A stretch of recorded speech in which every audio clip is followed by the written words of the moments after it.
New owners of the 007 franchise Amazon say their next James Bond will be British, or, here's the caveat, from the Commonwealth. So could the next Bond perhaps be from Jamaica or India? Or should fans demand the next actor is strictly British?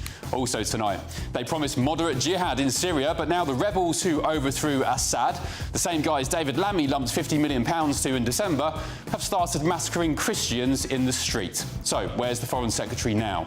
And Five of you, and you're fighting like rats in a sack. How on earth is Nigel Farage going to command hundreds of MPs?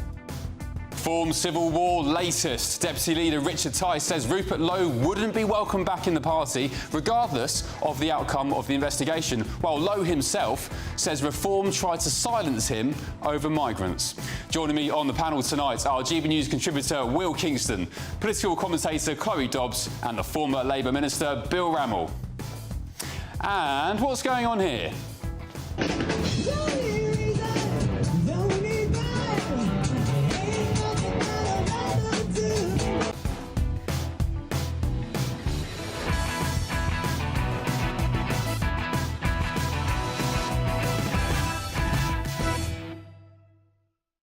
Hello, here I am. Big show coming up, including all the best stories from tomorrow's newspapers, hot off the press. But first, let's get your news headlines with Sophia Wensler.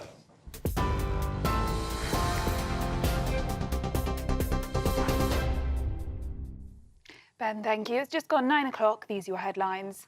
Ukraine may not survive, according to President Donald Trump, as the White House puts pressure on Volodymyr Zelensky to give up territory to Russia.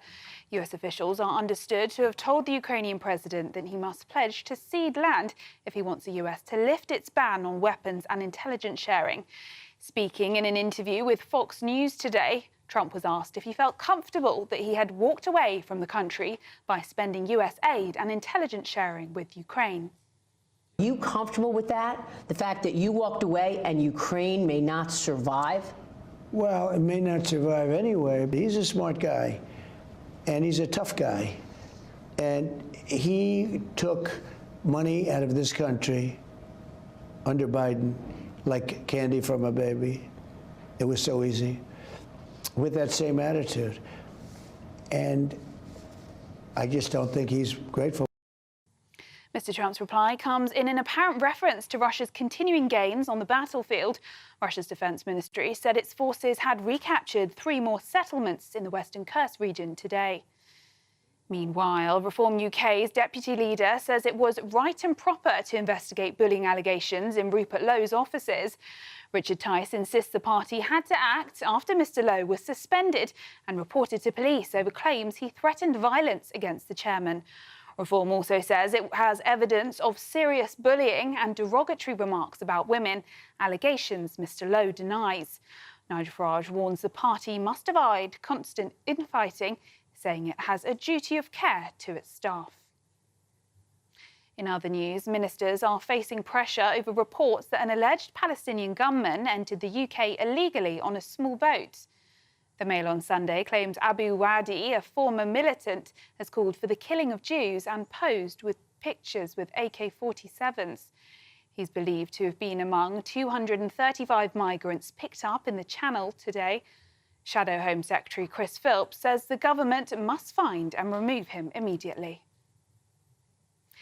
The BBC pays senior managers who are from diverse backgrounds more than those who are not. That's according to the Telegraph newspaper.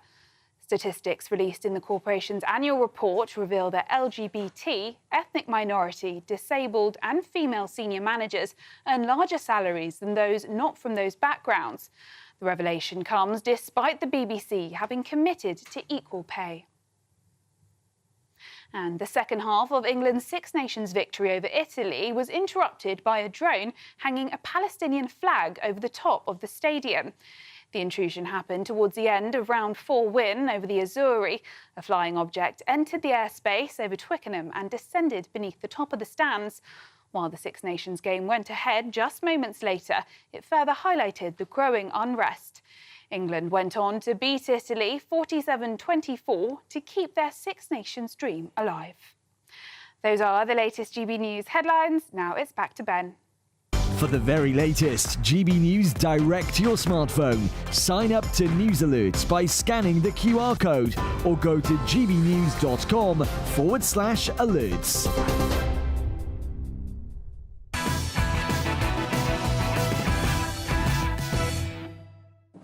Good evening to you. Thank you for your company. How do you fancy free tennis lessons, athletics coaching, trips to the zoo and National Gardens as well, tours of Premier League football stadiums, mobile phone SIM cards loaded with 60 gig of data, bus passes and even a friendship scheme to help find pals to share your freebies with?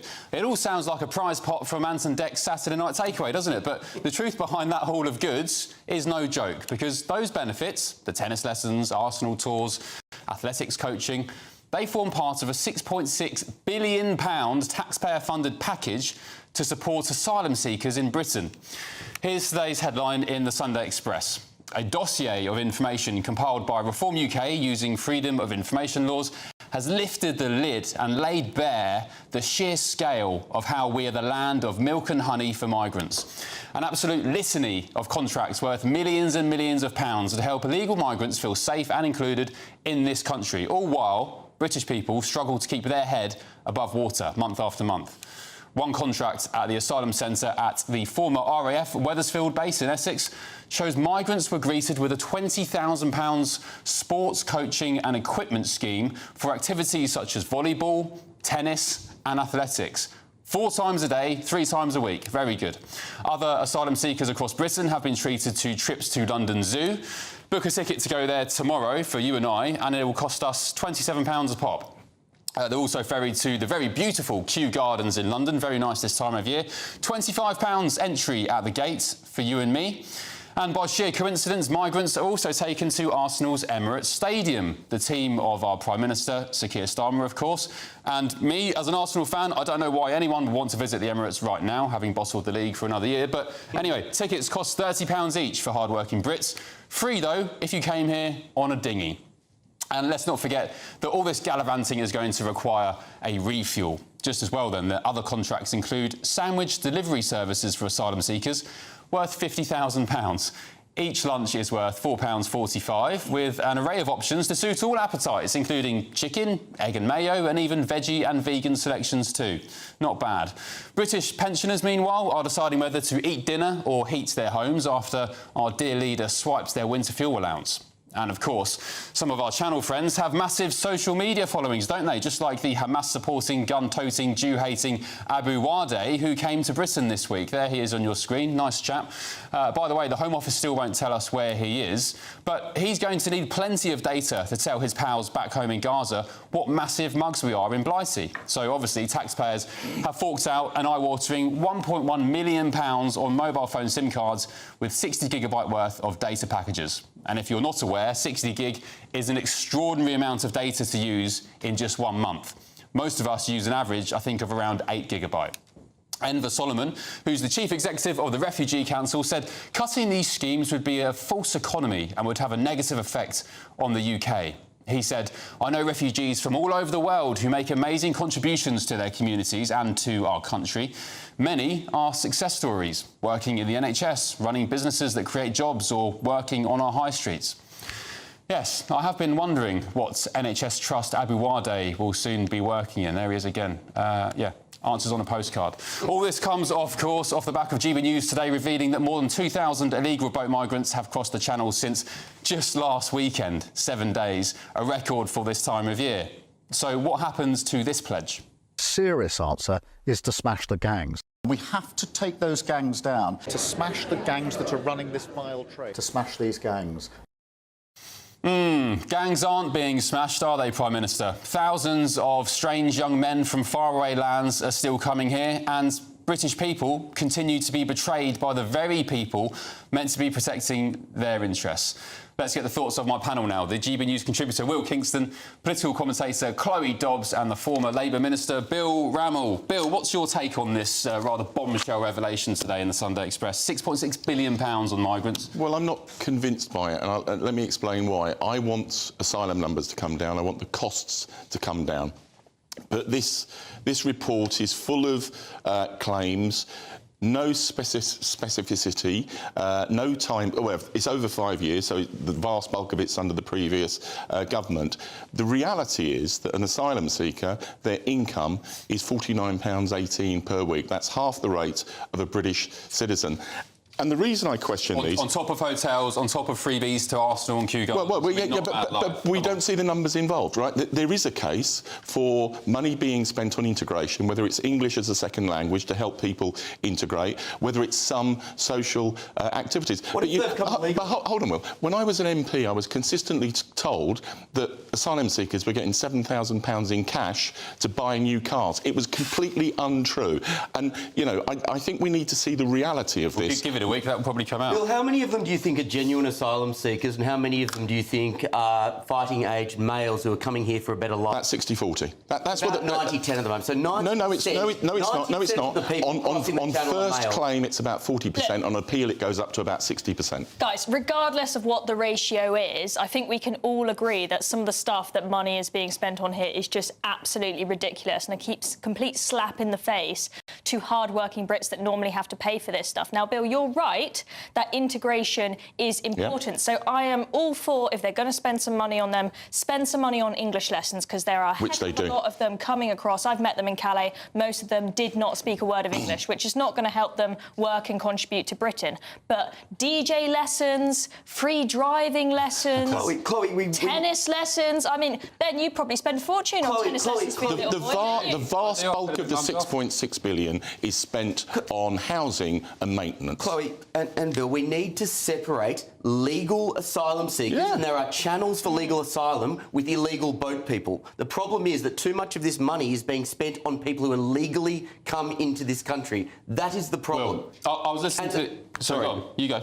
The problem is, if you have these incentives, that creates a perverse incentive for more of them to come illegally. And Bill, as a result of that, more people die in the channel. This is the one thing that the right needs to get on top of. This is the compassionate side. If you actually create a disincentive, less people die. As a result of the so-called compassionate policies, more people are dying in the channel right now. And I want to stop that, and the government wants to stop it. But the biggest incentive for illegal asylum seekers to come here was the fact that they can come here, and under the Tories, their claim wasn't processed for years. We are dramatically improving that. I'm not playing party politics. I'm not playing party politics. But you've got to speed up the processing of claims to stop it being a green light to come here. You've just got to stop the boats from coming. You've got to actually have turnbacks. You've got and that will take time.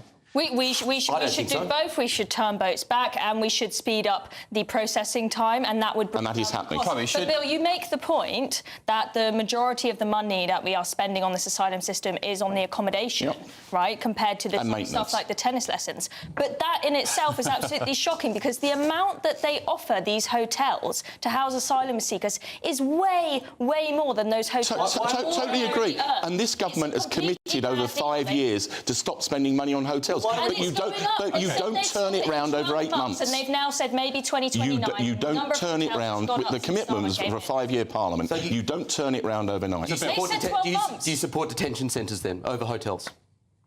In the right circumstances, yes. OK. Bill, what do you make of... Look, fine, I hear what you're saying. What do you make of the fact that we're spending money... You say it's not a lot in the grand scheme of things compared to accommodation. What about the fact that it is tennis lessons, it's coaching for athletics, it's trips to Kew Gardens and the Emirates? None of that's necessary to integrate into British life. Two things I'm not convinced of. One, I don't know whether it is being taken, the money for it is being taken out of the £49.18 a week an asylum seeker gets. Secondly, I don't know from this report of what you've said, Ben, what the numbers are. And there is a case for some social activities to integrate asylum seekers. If it is a relatively small sum of money, then I think that can be justifiable. But the vast majority of these contracts were agreed under the last government. And this government has... Hold on. No, I'm going to come on to make the next point. We have said that the contracts need to be reviewed, and we need to get better value for money. Can I just respond to you on... You keep saying it was made under the last government. Lots of our viewers tonight, lots of my viewers will be thinking they see no difference between the current government and the previous government. They call it the uni party, as I'm sure you're aware. I know that's a GBNews slogan. No, it's not it's not true. It's not true. You know, 30% increase in deportations. You're not a Labor politician anymore. We don't care. This is about solving the problem. There is a difference between being with realistic policies, not with slogans. There is a difference between being a legitimate asylum seeker, and there are pathways for that, and getting on a boat as an economic migrant and crossing the channel. As soon as you do that, you are breaking British law. Why are we giving people tennis lessons who are breaking British law as soon as they hit the beaches of the United Kingdom? That's the problem. I spend a small mortgage getting my son tennis lessons. I'm lucky enough to be able to afford it each month, but I'm sure there's plenty of other working-class British kids who would love tennis lessons. Chloe, I was listening to the radio today. Some lefty chap was suggesting we need to let asylum seekers work, and this would stop all the freebies needing to be doled out and so on. Should we let asylum seekers work? I think potentially we should, with at least some sort of checks in place and some sort of limitations on what they can do, so that they aren't just, feeding off the state's money, so that they can pay for some of their own tennis lessons. Nursing homes? Well, nurseries? Maybe not with kids when they haven't been vetted, for sure. But we see them working, for example, at car washes illegally, cash in hand, not paying their taxes when they could be if we allowed some kind of interim. So you think if they were working, they'd be honest enough to register with HMRC and pay their taxes? Chloe, why are you calling them an asylum seeker if they've just come on a boat and hit the grounds of the United Kingdom? Illegal migrants, asylum seekers, whatever you want to call them. There's a very big difference, and that is the point I'm trying to make. I'm not calling them refugees there, right? A lot of them will be refugees. Some of them will be economic migrants. There are various different reasons. I don't think many are. Many of them will be economic migrants. But in terms of your question, refugees. Ben, should they be able to work? Bluntly, I've got mixed feelings, because I think most people would say, yeah, if they're here, let them work, let them earn their living. But it will act as an incentive for more asylum seekers to come here. So I think on balance, I'd be against it. Yeah, I just get the feeling this government, the last government, politicians in general, our leaders are taking our citizens for absolute mugs. They roll out the red carpet for people who shouldn't be here. They're here illegally, and then they're getting all sorts of treats on the house. I think it's an absolute joke. And at a time when we've got pensioners, as I said, who are tonight even, maybe not tonight because today's been the hottest day of the year so far, but certainly over winter, deciding whether to heat or eat. You've got farmers being stitched up. You've got everybody being stitched up left, right and centre, yet the people who seem to be treated the best are people who should not be here. And I think instead, Ben, of taking people for mugs, might it just be that this is a hugely complicated problem that affects every advanced country in the world, and you've got to tackle it, yes, but you need the right mechanisms, and they will take time. Some countries have been able to fix it. Lessons is some the countries right have been able to mechanism. fix it, like Australia, and some haven't, and it just takes political will to be able to do so. It doesn't just take political will. All right, mic drop. On that note, we will move on. We want to make your spring spectacular in our latest Great British giveaway with your chance to win £17,777 in tax-free cash. Here's all the details you need to win. You could have £17,777 in tax-free cash to play with this spring. Cash to spend on anything you like. And if that wasn't enough, we're also going to give you not one, but two sought-after designer watches and the latest Mulberry handbag. How would winning that sound? Oh my God, that's brilliant news.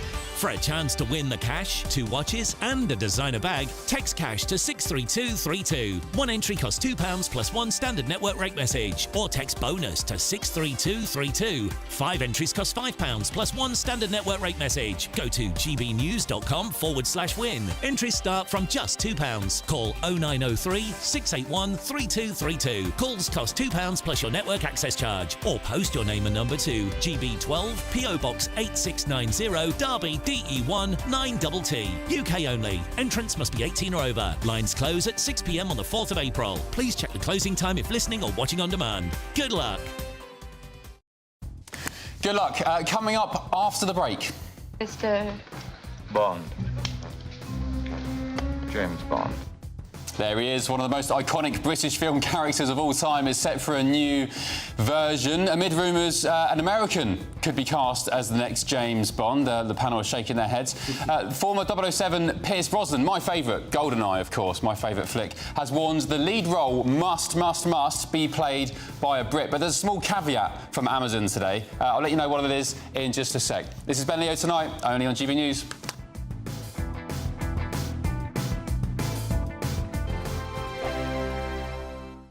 The royal family is an enduring symbol of tradition, unity and pride for Britain. At GB News, we celebrate what makes this country great. In our new royal newsletter series, you can join me, Cameron Walker, for Inside the Palace, an exclusive look every week that takes you beyond the gates and brings you the very latest from those at the heart of the monarchy.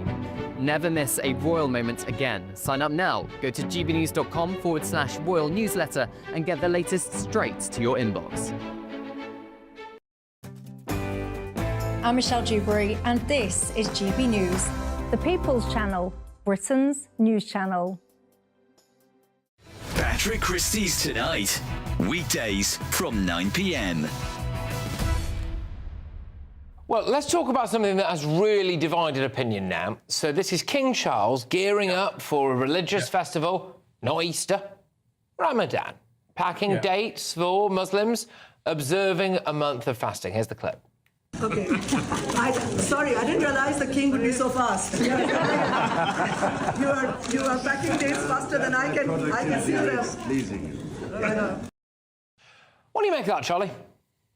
Well, I don't see any problems with it. I mean, let's not forget that the royals, particularly the king, does an awful lot of work with a variety of charities, especially those charities that help people who are, down on their luck or need a bit of extra boost. This one is a doorstep charity which provides help to people waiting for new homes. Now, you mentioned this one. This is for Ramadan. Now, in a month's time, Patrick, he'll be doing the Easter service, a Christian festival, and he'll on the day before Good Friday, he'll be donating the Monday money that comes out every year to 30-odd pensioners. It's not a princely sum. They're not going to be able to pay the winter fuel allowance, or it's not going to cover anything like that. But it is symbolic. Now, he does an awful lot of things. And remember, years and years ago, Charles has always said he didn't want to be defender of the faith. He wanted to be defender of all faith. So it's only right that the king fosters good relationships with a variety of religions. As well, Charles, thank you very much. Always a pleasure to have you on. Good to see you again, mate. It's been a little while. It's Charlie Ray there. GB News, the People's Channel. It's Patrick Christie's Tonight, and here we do things differently. It's explaining the absolute madness of this, doesn't it? It's explosive. I mean, this is very good. It's lively. 850. Your government sat there, Sean, and it did nothing. It's controversial. And the Middle East has been in turmoil since before I was born. It's everything you need to kickstart your evening. Everyone's had their Weetabix tonight. I love to see it. That's Patrick Christie's Tonight, weeknights from 9 p.m. Only on GB News, the People's Channel, Britain's news channel.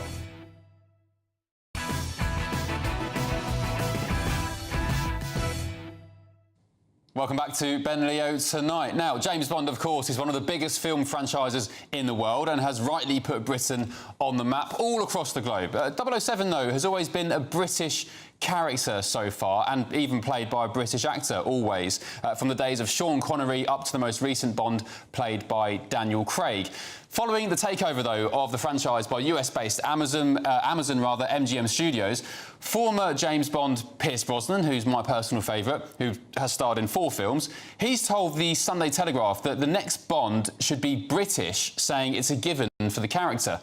Well, earlier this evening, news broke that James Bond will remain a man, thank goodness for that, and will also remain British. But a caveat from Amazon, the new owners, said that he could also be from the Commonwealth. So over 50 countries make up the Commonwealth, including Pakistan, Rwanda, Nigeria and Jamaica. So tonight I'm asking, is Pierce Brosnan right? Should James Bond always remain British? Well, I'm joined now by editor of 007 magazine, Graham Rye, and the Showbiz reporter, Julianne Traynor. Good evening to you both. Graham, let's start with you. This caveat from Amazon today saying he will be British or ... from the Commonwealth. Does that raise concerns your end? Well, I think Bond should always be British because Bond is the essence of Britishness. Ian Fleming wrote the character as a white Caucasian man. He was an ex-naval commander in the Royal Naval Volunteer Reserve, so I don't think there should be any argument about it. Pierce is obviously 100% correct. Did Bond, though, in the stories, correct me if I'm wrong, he had was it a British father but a Swiss-French mother, is that right? Correct. So he's half Swiss, Bond, as a character? Yes. Yes. But you still think he should be played by a Brit? Well, yes, because basically in the novels and in the films from the 60s onwards, he's played as a British man. And can I clarify with you, Graham, as well, before I come on to you, Julie? Sorry to keep you waiting. You think he should be a white man? A white British man? Of course. OK. All right, Julie, what's your thoughts on that? Well, I find it interesting that Pierce Brosnan would say that because he was actually born in Drogheda, County Louth in Ireland. So I find it interesting that he thinks only a British man should play him. But I think it's time for change because James Bond has lost its appeal, it's lost its heyday, and it needs to do something different and revolutionary to attract the viewers. It also shows the profits are down from 2023 by 75% in terms of the production company. And as for the actors, there's been so many names thrown around, like James Norton, Richard Madden, Andrew Taylor-Johnson, and it just seems like they're unsure as to who to pick for this role. So I think they're also throwing out these names there just to keep things interesting. But I feel that a non-English actor might just be something to draw in new audience, new younger viewers, and help relight its spark. Because I do think it has lost all that. And as for the last James Bond premiere, which took place at the Royal Albert Hall in London, for me, the standout of that whole night was Kate Middleton's gold Jenny Packham dress. That was the massive talking point about that film, as opposed to the actual storyline or the plot. So I think something new needs to be done. OK. Graham, what do you make of that? Apparently, Julie says that the series, the franchise, is getting a bit stale, but I thought No Time to Die, the last movie, correct me if I'm wrong, was a pretty decent success. No? What's your take? Well, none of the last 6 or 7 James Bond films lost any kind of money. They all made megabucks. Skyfall made $1 billion worldwide, so I don't know where the figures are coming from for that. But it's British. It's what makes it attractive to a lot of people all over the world. It's the Britishness of it.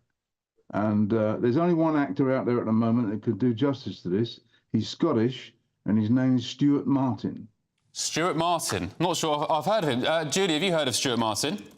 I haven't, but I would also like to point out as well, for instance, Renée Zellweger played Bridget Jones in one of the biggest English movies as well ever. And at the time, there was a lot of controversy that an American actress is going to be cast for such an English role, but yet she went down a storm and she played that character for many years. So it can be done. People who aren't from that country can play an English character and still win the hearts of viewers and of fans around the world and put their own stamp on it. Yeah, I don't know, Julie, because I've heard some dodgy... I don't know if you've seen Green Street, the old football hooligan movie. The actor... What's his name in there? I've heard some dodgy English accents from the American actors in recent years, and the likes of Ryan Reynolds has been tipped, Graham, to be the next Bond, amongst other American actors. Would you have a yank? Well, no, I mean, they're great at what they do, but they're not James Bond and never will be James Bond. There's no American actor out there that can do James Bond as the character is written and portrayed in all of the films to date. Okay. But the one man that could do a very good job of it, very much in the vein of Sean Connery, is Stuart Martin, because he's Scottish, and he's got all the looks, he's got the ability, and that's the first person that I would put in front of the camera.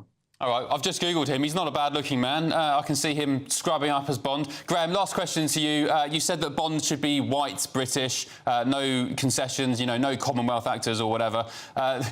Some people in this modern day and age might say, but Graham, you need to be more inclusive. We're on a global stage now. You've got diversity, equality and inclusion. Why shouldn't we have a black or a Pakistani James Bond? Because Ian Fleming wrote the character originally as a Caucasian white man. I mean, you wouldn't cast a Chinaman to play Hercule Poirot, would you?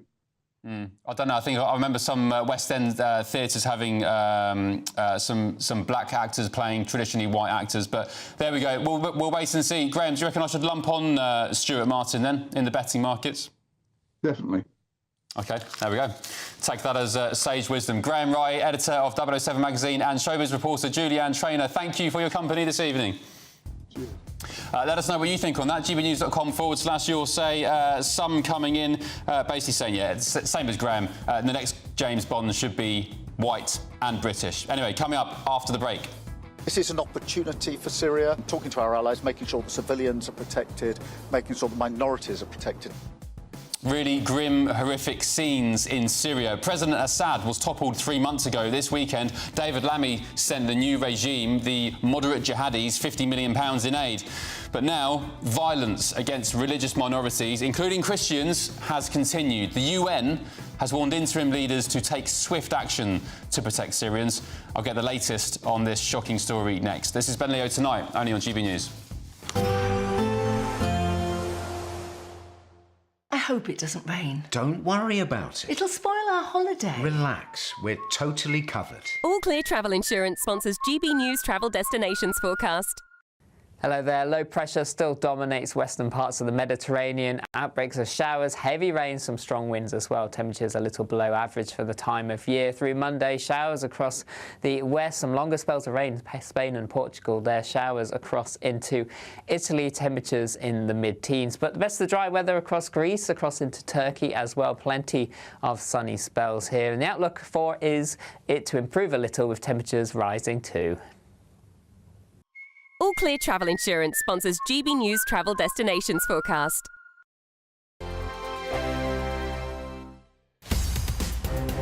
the GB newsroom, we bring you the news as it happens. With our team of dedicated journalists across the UK, we're ready to keep you up to date with what's happening every half an hour, every single day.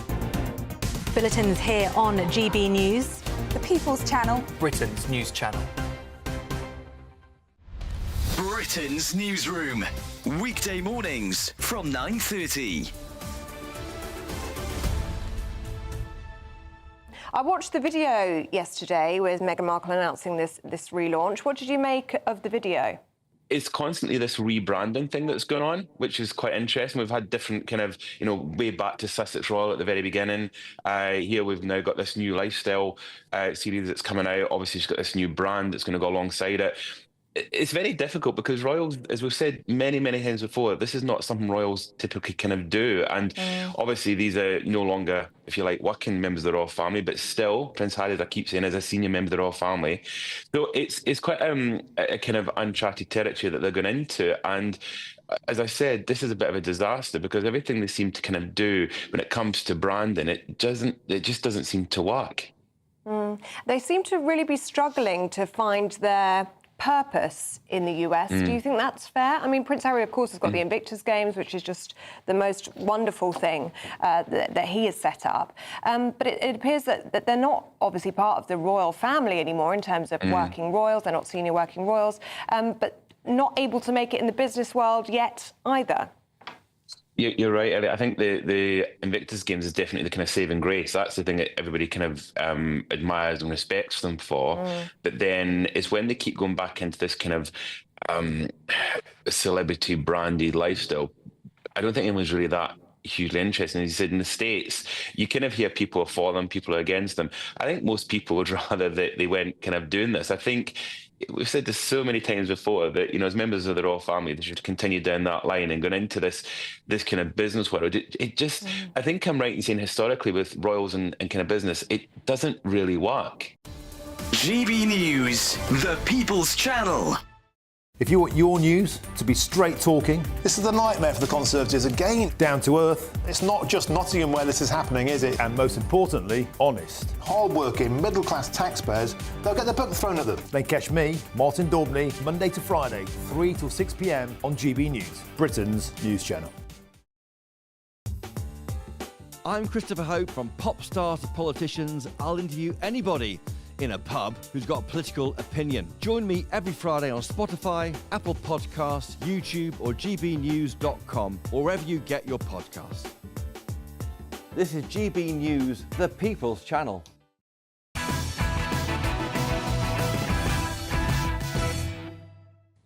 Welcome back to Ben Leo tonight. This weekend marks 3 months since President Assad was toppled and forced to flee Syria.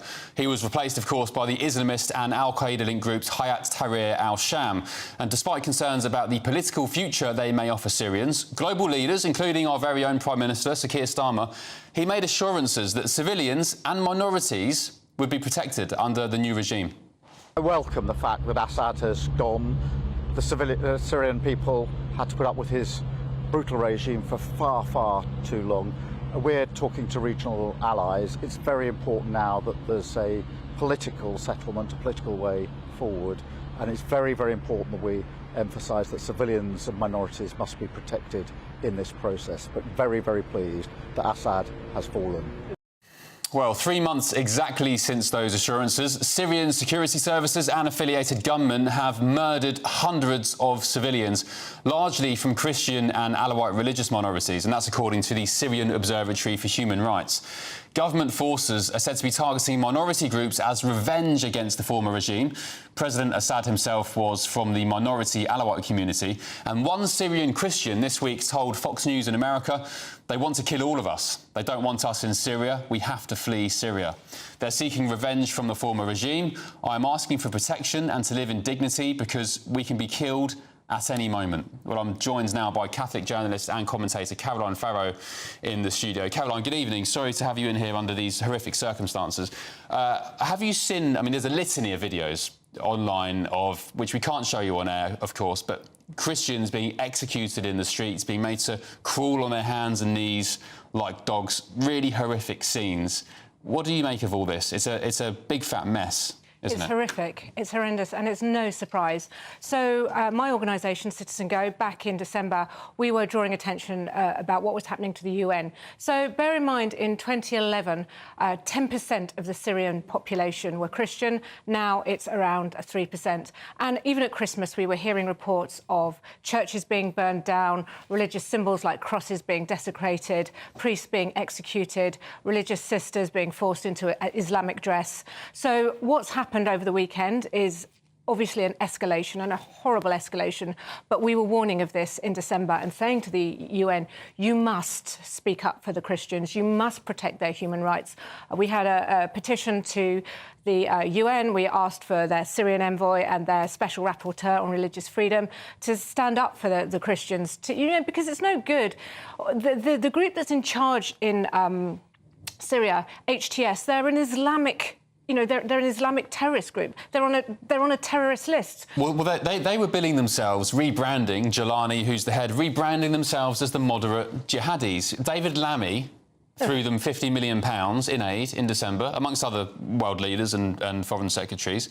And you even had, Caroline, the likes of Alistair Campbell and Rory Stewart on their podcast going to Syria to interview Jelani and making out he's this sort of moderate, reformed jihadi. So what's happened here? What's gone wrong? It's just sickening. And, what is it with the Labour Party and the left sort of aligning themselves with terrorists? There they are on screen now. So that's Alistair Campbell there. Jelani's in the middle. He is the leader of HTS, this new group in Syria. The moderate jihadis, not so moderate, who are executing Syrians. What does that even mean, a moderate jihadi? You have to remember that a leopard doesn't change its spots. This guy was in charge of al-Qaeda, and suddenly he's saying, no, it's fine, I'll put on a Western suit, trust me, Governor. There is no way that we should have trusted this individual. And also, we know what's happening. It's in... What everybody's worried about was that in 2015 there was a big refugee crisis in Europe. There were 1.5 million refugees trying to get out of Syria. So we're trying to avoid another refugee crisis, and the way that they're trying to do that is by legitimising HTS, by funding them. And we've got another campaign going that on Tuesday the European Parliament is debating humanitarian aid to Syria. Now the EU is the biggest provider of humanitarian aid. So actually, we need to really lobby the EU, or Europeans need to lobby their MEPs to say, you should not be giving any money to HTS. You should be making sure that any funds that pass through Syria, they are not linked to HTS, and also you link them to absolute firm guarantees of protection for Christians and the Alawites and any other minority in the area. Otherwise, you're not getting any aid. Caroline, tell me about the persecution of Christians, not just in Syria, but all over the world, because I hear many stories from the likes of Africa, especially. Apparently 16 million Christians are being persecuted, murdered in droves. Is Christianity under attack? And is there a spotlight on it? I think in certain areas of the world it is. I think in Nigeria, Christians are under attack in certain areas of Nigeria. In the Congo, we heard recently, there were 70 people beheaded in a local church. In certain areas of the world... You never hear about this stuff, though, do you? On the mainstream media, you never hear about it. No, and there's two reasons for that. Well, I think there's a reason why we haven't heard about Syria, but generally speaking, it's because we as a society have become so unpinned from our cultural moorings that when we hear of Christians, and we've sort of got so much self-hatred, that when we hear of Christians being persecuted, we don't seem to care, or we seem to say, oh, there's always two sides to every story. Oh, Christians, they have a persecution complex. Whereas any other minority being genocided, where are the marches on the streets? Where are the marches for these Christians? Where are the protests outside the embassy? What's happening? Absolute tumbleweed. You said that there was a reason why the Syria situation hadn't been covered, really, as of yet in this country. I think, actually, in actual fact, without patting myself on the back, because it's nothing to be congratulated about, but I think GB News tonight is the first news broadcaster to cover this. What is the reason, as far as you're concerned?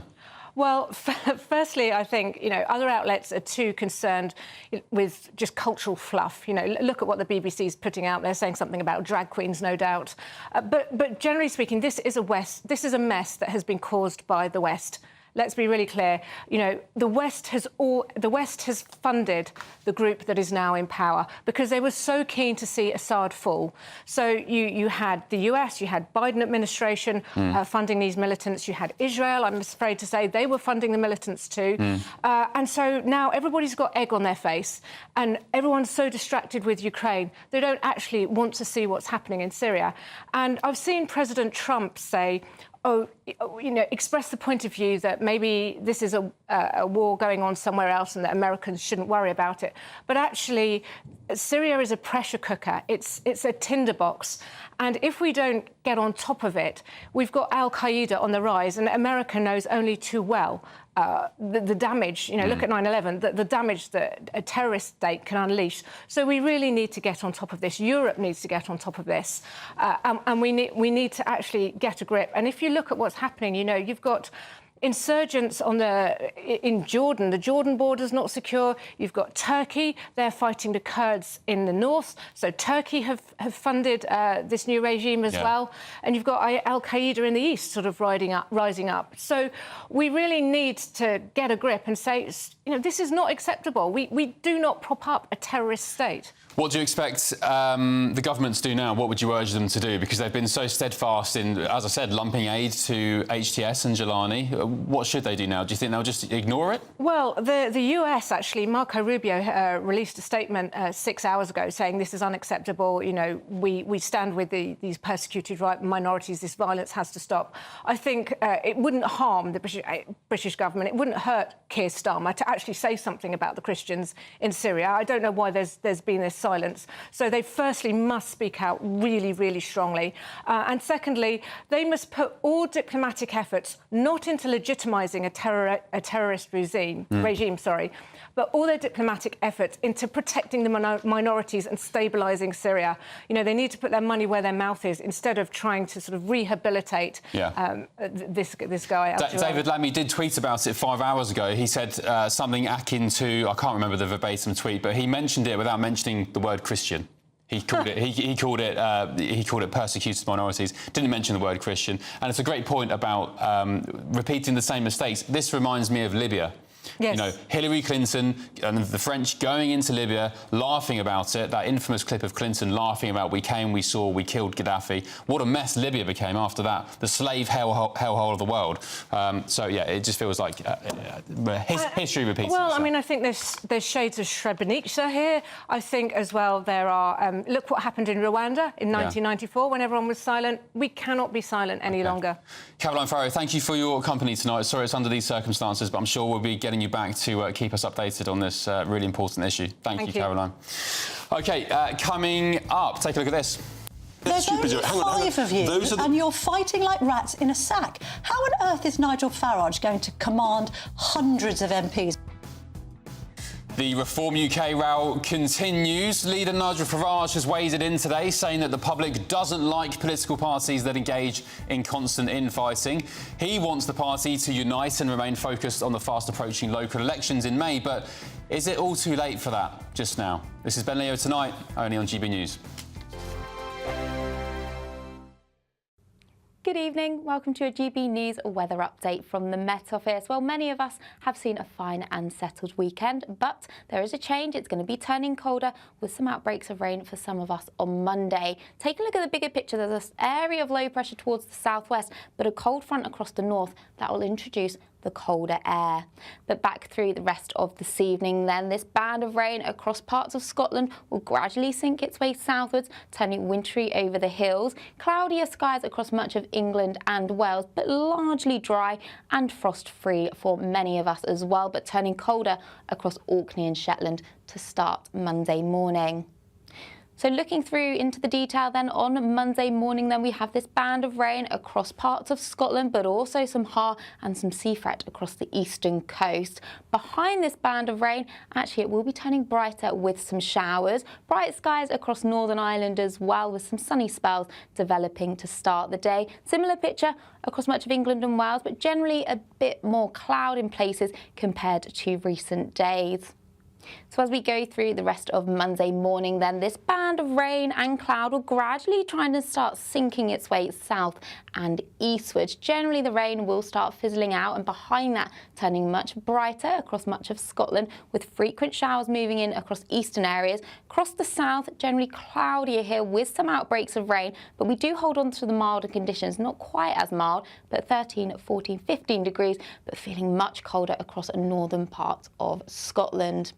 And then as we go through Tuesday, actually all of us will start to see them colder conditions feeding through. Many places staying a mixture of sunny spells, but also some showers, especially across the eastern coast. And that sets the theme through Wednesday and Thursday. Sunny spells, scattered showers, but temperatures around average with the return of overnight frosts. Bye-bye. Good Afternoon Britain isn't just about us. The wonderful thing about this programme is it's about everyone watching. It's an interactive programme. Well, there absolutely is something to see here, and we're going to be talking about it more. Whether it's breaking royal news, Will, please bring us up to date, or indeed a particularly punchy speech in the House of Commons. Very, very curious. We bring it to you live, and then we bring you live reaction as well. That's Good Afternoon Britain, weekdays from midday. Only on GB News, the People's Channel, Britain's news channel. Mornings don't have to be tiresome, especially if you have the right company. Wake up to news as it happens, opinion and debate, and of course, a little bit of entertainment too. Because when the kettle's on, we're on. That's Breakfast on GB News, a show worth waking up for. Every morning from 6 a.m. Only on the People's Channel, Britain's news channel. We'll spread the news, you spread the word.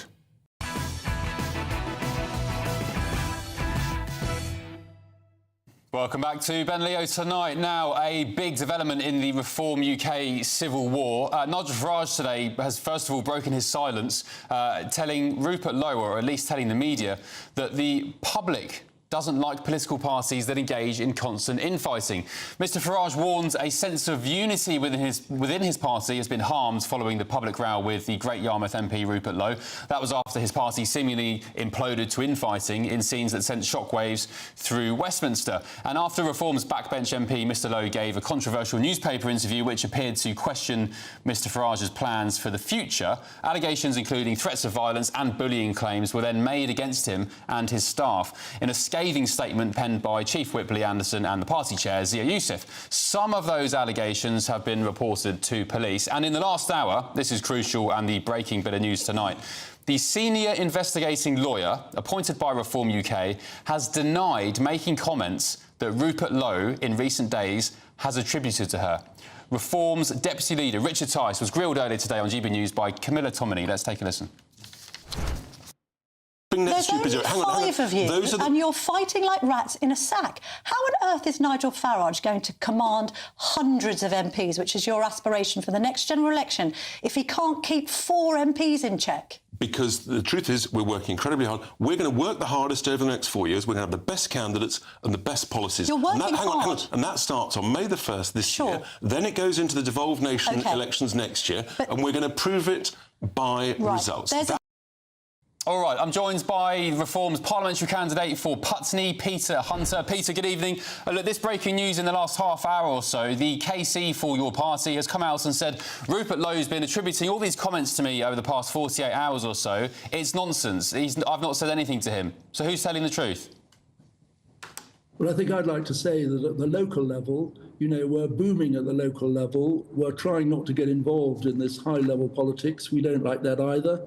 There are large numbers of us turning up for all the meetings. We've got large teams out campaigning. And as you've heard, we've got a clear mission from the public. What are you hearing on the doorstep, Peter? What are you hearing on the doorstep about all this? I think they're more interested and more worried about the rising cost of living, the rising energy bills, the strength and weak of the British economy and our weak military. They're much more interested in their rising bills than anything else. OK, well, what's your intuition, though, Peter? Who do you tend to believe in this row, Nigel Farage or Rupert Lowe? Well, I'm a great supporter of Nigel. He's doing a great job. I think it's very difficult. It's a pity they couldn't have met together. But I think what's important is that we all try and work together, particularly at the lower levels. We're all working hard. We're working hard in the next elections coming up. And that's the important thing for us. Rupert Lowe says Reform have tried silencing him over his comments about migrants. He's been talking about mass deportations and so on. What's your stance on that? Let's get your take, Peter, on mass deportations. Are you pro or against mass deportations of illegal migrants?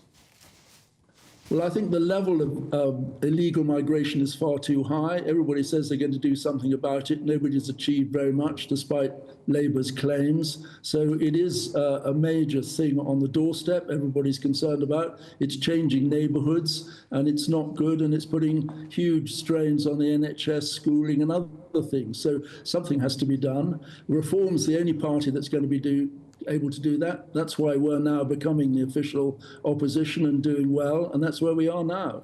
Yeah, well, you need to get into government first, and you've just lost an MP, one of your 5 MPs. So we'll see how that turns out. Peter Hunter, thank you, parliamentary candidate for Putney. I'm joined now by my panel, Will, Chloe and Bill. Bill, Rupert Lowe in the last 30 minutes or so seems to have been exposed potentially for not telling the truth. Is he telling porkies?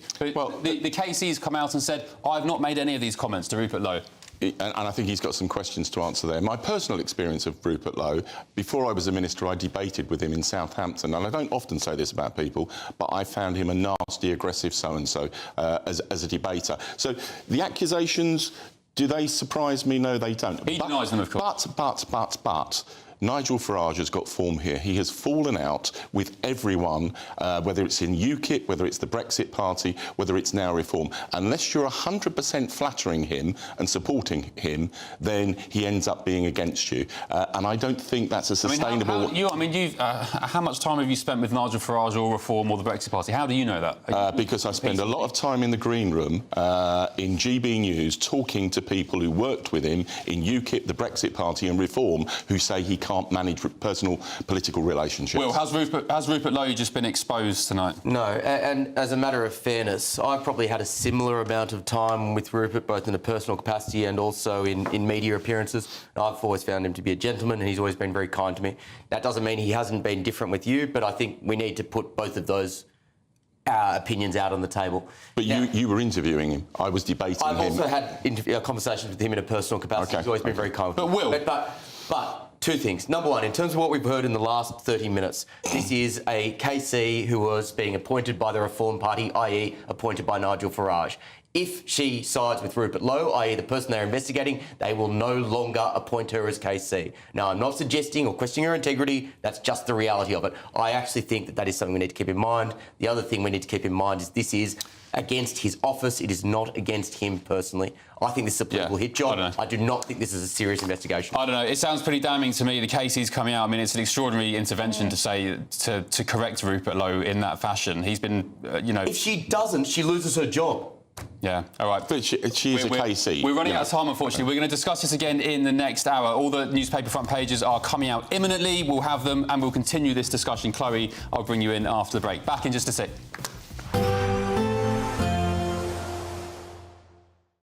Expect a warm front, moving from the kitchen right through to the rest of the house. Boxed Boilers, sponsors of weather on GB News.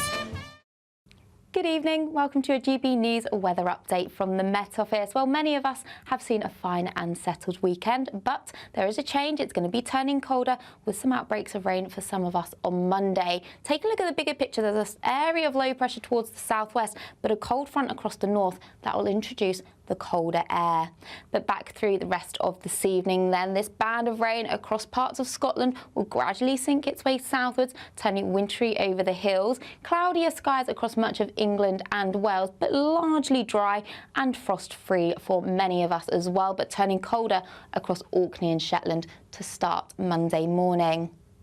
So looking through into the detail then, on Monday morning then we have this band of rain across parts of Scotland, but also some har and some sea fret across the eastern coast. Behind this band of rain, actually it will be turning brighter with some showers. Bright skies across Northern Ireland as well, with some sunny spells developing to start the day. Similar picture across much of England and Wales, but generally a bit more cloud in places compared to recent days.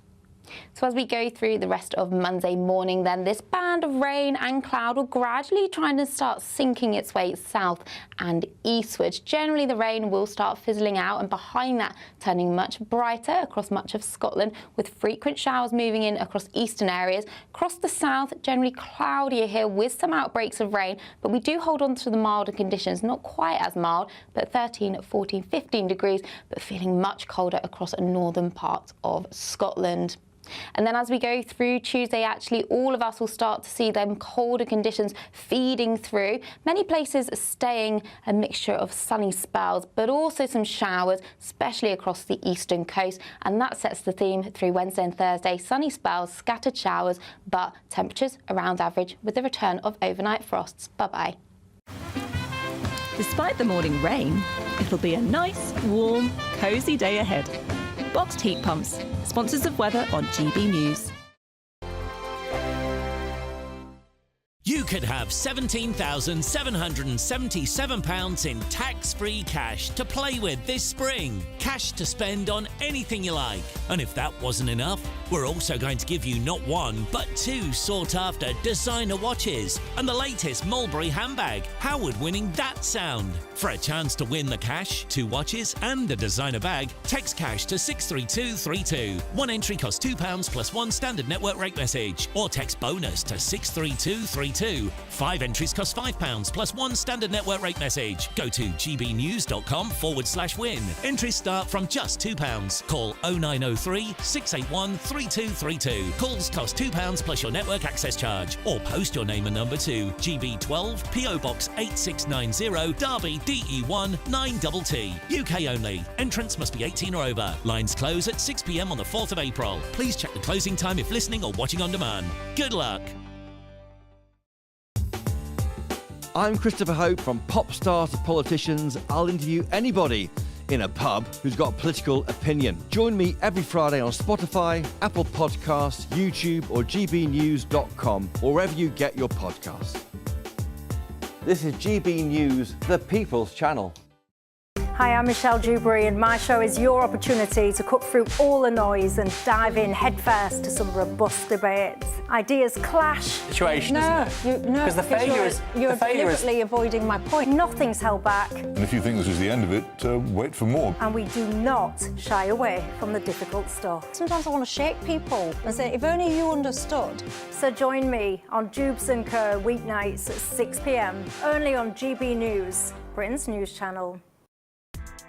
Join me, Nana Akwe, for an informative, interactive news programme with a difference. It's fun. No, he didn't say that, Dave. I'm so surprised. I think there's an element of truth to that. Join me from 3 p.m. every weekend, only on GB News, Britain's news channel. It's Patrick Christie's Tonight, and here we do things differently. It's explaining the absolute madness of this, doesn't it? It's explosive. I mean, this is very good. It's lively. 850. Your government sat there, Sean, and he did nothing. It's controversial. I think the Middle East has been in turmoil since before I was born. It's everything you need to kickstart your evening. Everyone's had their Weetabix tonight. I love to see it. That's Patrick Christie's Tonight, weeknights from 9 p.m.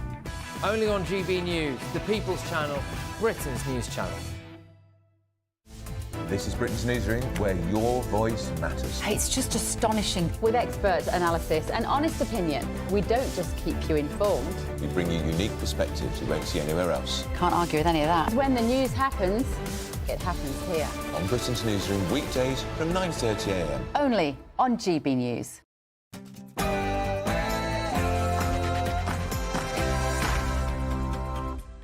It's 10 p.m. I'm Ben Leo, and breaking tonight in the last hour, the senior investigating lawyer appointed by Reform UK has sensationally denied making comments that Rupert Lowe has been attributing to her over the past couple of days.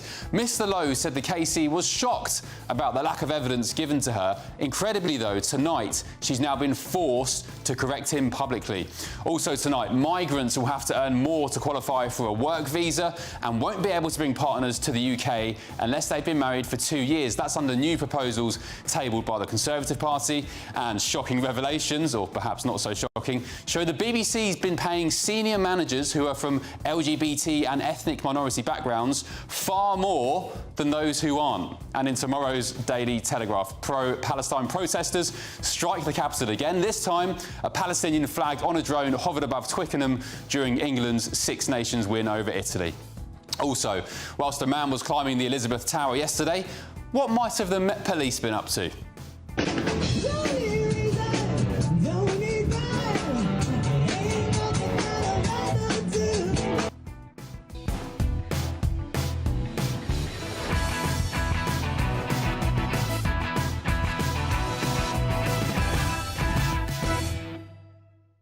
Second hour with all the newspaper front pages coming up, and my panel as well. GB News contributor Will Kingston, political commentator Chloe Dobbs, and the former Labour Minister Bill Rammell. First, though, let's get your news headlines with Sophia Wensler.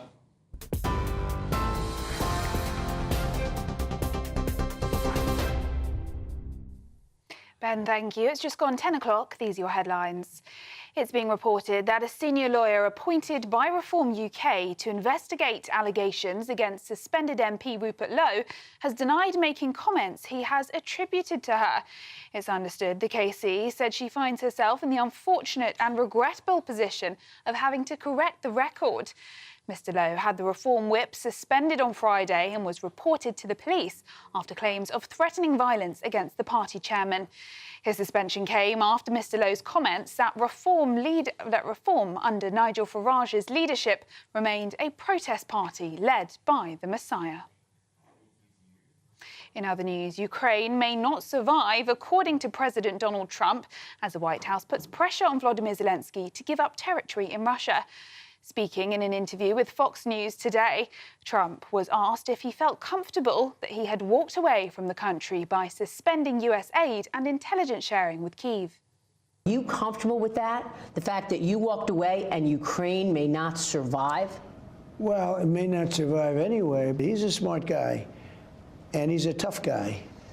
And he took money out of this country under Biden like candy from a baby. It was so easy, with that same attitude. And I just don't think he's grateful. Mr. Trump's reply comes in an apparent reference to Russia's continuing gains on the battlefield. Russia's defense ministry said its forces have recaptured 3 more settlements in the Western Kursk region today. In other news, Syria's new government has formed a committee to investigate reported mass revenge killings of a minority group after the United Nations human rights chief called for swift action. It comes after Syrian security forces were accused of massacring hundreds of Alawite civilians in the worst violence since rebels toppled Assad's regime in December. A war monitor says 745 civilians were killed in 30 attacks along the coast on Friday and Saturday, with over 1,000 dead in 2 days. Hundreds have fled, with large crowds seeking refuge at a Russian military base, chanting for protection. Syria's government claims to have re-established control, calling the attacks treacherous. And today was the UK's hottest day of the year so far, according to the Met Office, with parts of the country warmer than Spain and Italy. Crosby in Lancashire reached 19.7 degrees today, but the mild spell won't last. Temperatures drop from Tuesday, with wintry showers returning in the north. Some rural areas in Scotland could even see lows of -4 degrees as the cold snap sets in. Those are the latest GB News headlines. Now it's back to Ben. For the very latest GB News direct to your smartphone, sign up to News Alerts by scanning the QR code or go to gbnews.com/alerts.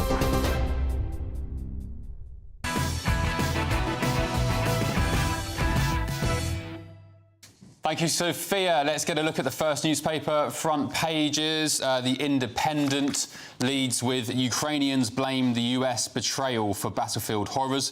Ordinary citizens are pointing the finger at Donald Trump and his decision to cut aid and stop sharing military intelligence for the mounting casualties their country's been suffering in recent days. I guess Donald Trump would argue even more reason then to come to the table and agree a peace deal, whatever form that takes. The Metro, upskirting plague is increasing. Sex pick offences recorded on trains and tube have risen every year. More than 200. I mean, it's shocking, but it doesn't sound like a lot over the course of a couple of years. Be interesting to see the demographic of the culprits who are committing these offences. Let's go back to the breaking news, though, from the past half an hour, which is the Reform UK drama. It rolls on. It's like an episode of EastEnders this week, although a bit more serious. So the KC, who Rupert Lowe has been referencing in the past couple of days. Welcome back to my panel, Will, Chloe, Bill. The KC, who Rupert Lowe has been mentioning in the past couple of days, saying he's spoken to the KC, he or she doesn't agree with the narrative that's being spun by Reform, has come out tonight and said that they haven't spoken to Rupert Lowe, and publicly, Will, in my opinion, staggeringly had to correct him publicly. I mean, it's some intervention, no? No, it's not really. No? As I said, I've made my point that she's being paid by Reform. I think that casts this into doubt. I think the bigger point here is that these allegations were made in December against the office of Rupert Lowe. Not Rupert Lowe personally, the office of Rupert Lowe. They then sat on it for 3 months. Rupert Lowe comes out in public and says, I think constructively critical things against Nigel Farage, and the day later they put out this press statement. I don't see how anyone can possibly see this as anything other than a political hit job. All right, can I read you, Chloe, a viewer, apologies, a viewer has said that on International Women's Day, which I think was yesterday, how could I have left you out of the last discussion and not gone to you first? So I apologise for that, and the viewer is quite right. Before I come to you, let me read you this statement from the KC, which has come in the last hour or so. They've not been named, but they've been speaking to the BBC. The KC has said, I have seen a number of statements made by Mr Lowe MP which are attributed to me and which describe my reactions to the process conducted by the party into the allegations made against both Mr Lowe and his constituency manager. I find myself in the unfortunate and regrettable position of having to make this statement to correct the record. The lawyer added, I have not expressed either dismay or shock at any time as to the process, nor have I said there is zero credible evidence against Mr Lowe, let alone said this repeatedly, as Mr Lowe has alleged. Chloe, what's your take on this? I mean, this is a pretty shocking revelation and definitely reduces the credibility of some of the statements that Rupert has made, because I think most Reform supporters, at least from what I have seen, have been more on Rupert's side of this chaos that's been going on. He put out a very detailed breakdown of the whole statement, explaining what he believes the facts are. But I think, regardless of who is right and who is wrong, I think that Reform supporters are angry with Reform for doing doing this, because I think it's clear, regardless of how true these allegations are or not, that there was very much a political element to this. It seems quite clear to most people that regardless of the truth of the allegations, that with the timing of this and everything, right after Rupert questioned Nigel's leadership, and what Richard said to Camilla Tominey and what Nigel said in his piece, it was very clear that there were political disagreements that were part of it. I'll be 10 seconds. Go on then. Dismay and shock are subjective terms. This is lawyer speak. She can't be called up on that because you can't determine how dismayed or shocked she may have been. That is a lawyer answer. That is not a proper answer. Bill?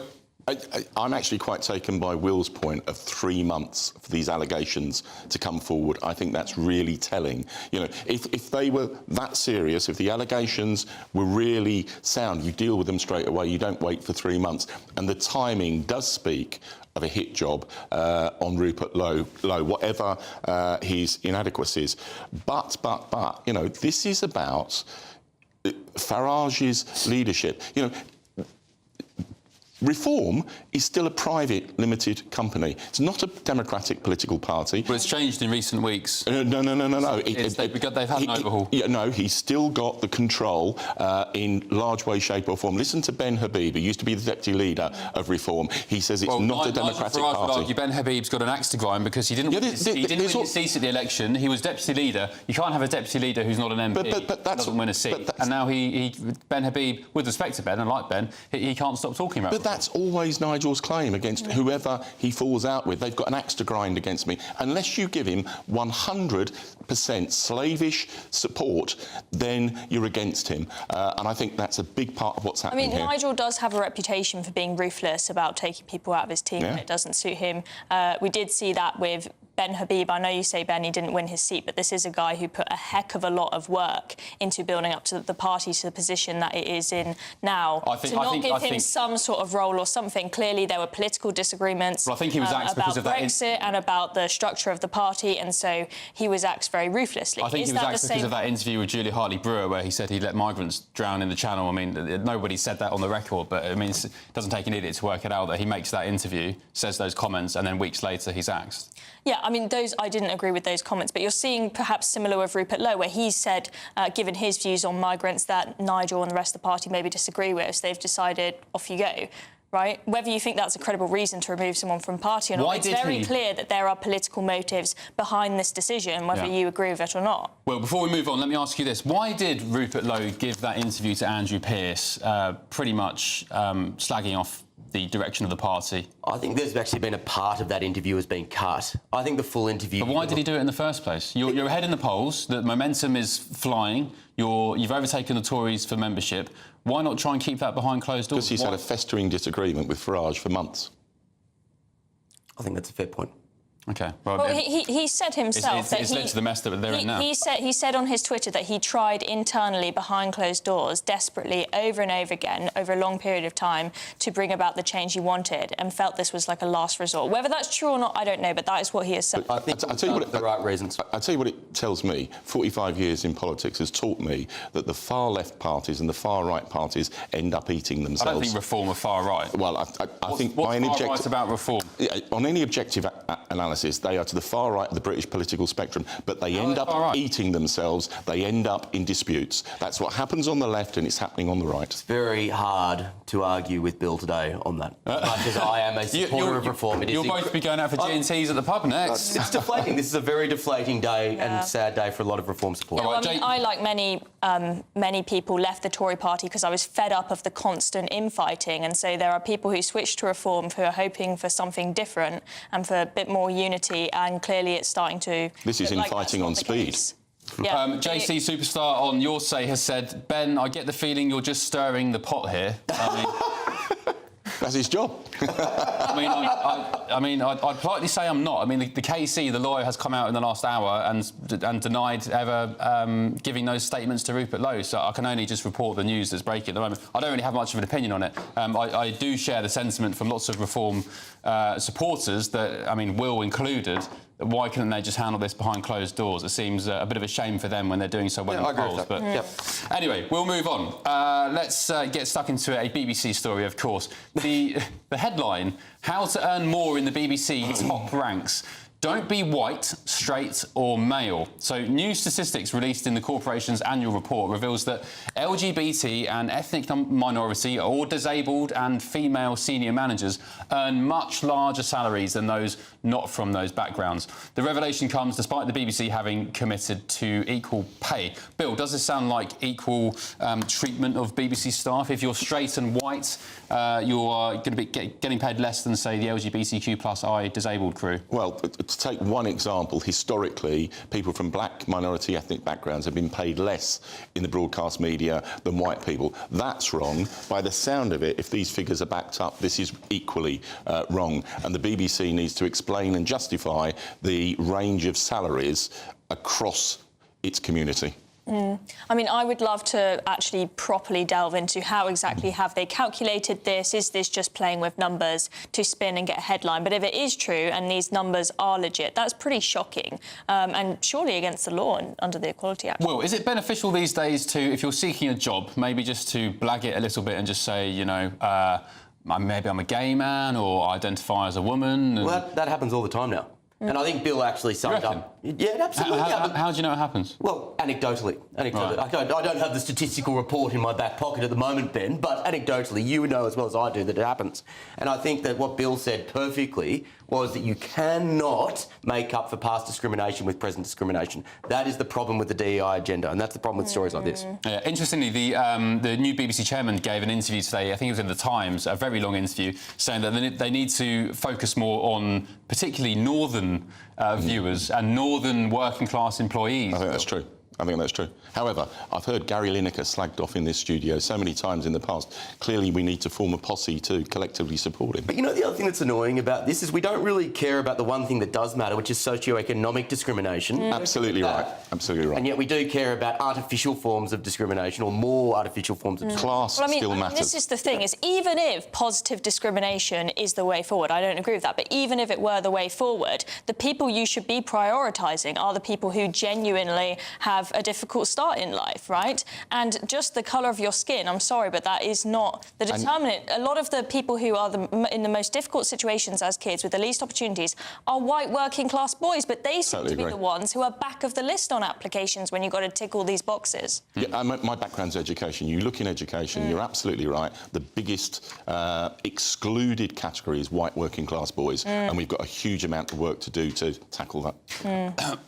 Excuse me, I just choked on my tea. There we go, live TV for you. Right, we move on. More papers coming up after the break, but first we want to make your spring spectacular in our latest Great British giveaway with your chance to win £17,777 in tax-free cash. Here's all the details you need to win.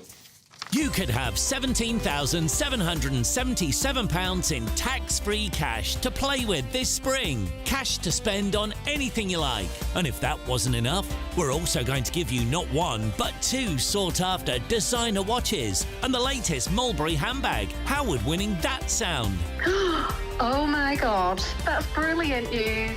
For a chance to win the cash, 2 watches and a designer bag, text cash to 63232. One entry costs £2 plus 1 standard network rate message, or text bonus to 63232. 5 entries cost £5 plus 1 standard network rate message. Go to gbnews.com/win. Entries start from just £2. Call 0903 681 3232. Calls cost £2 plus your network access charge, or post your name and number to GB12 PO Box 8690 Derby DE1 9TT.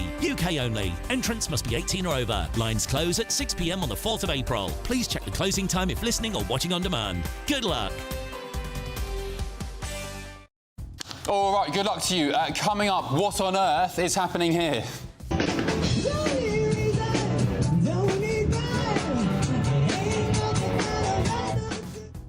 This is Ben Leo tonight, only on GB News.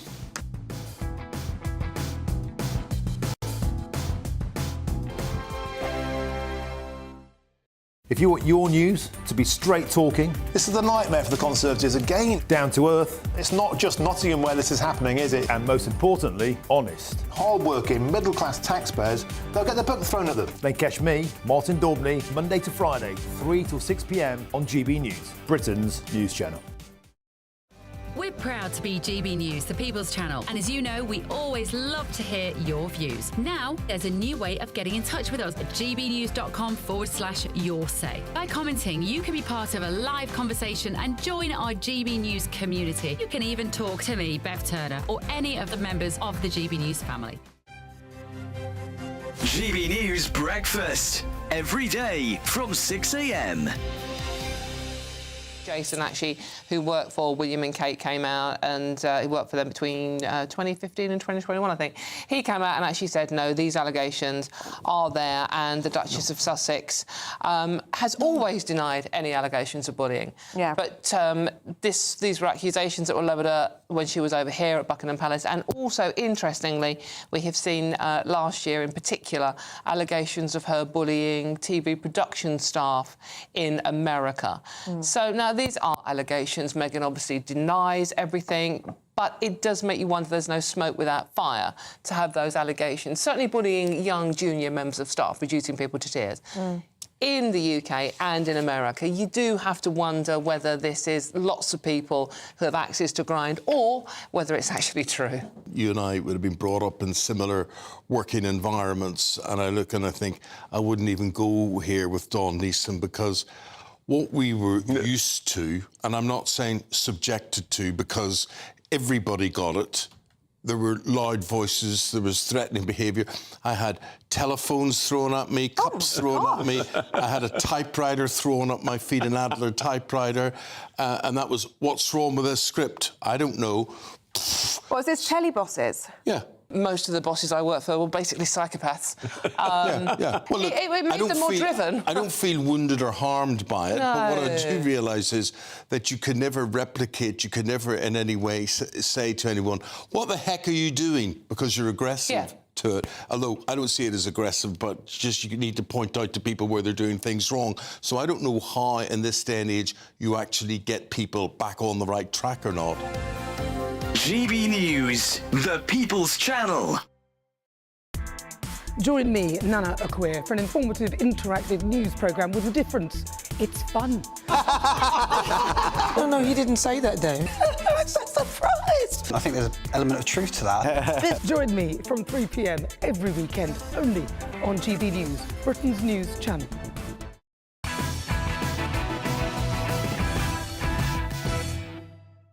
Welcome back to Ben Leo Tonight. Two more newspapers have just dropped. Let's start with The Guardian, Bill's favourite newspaper.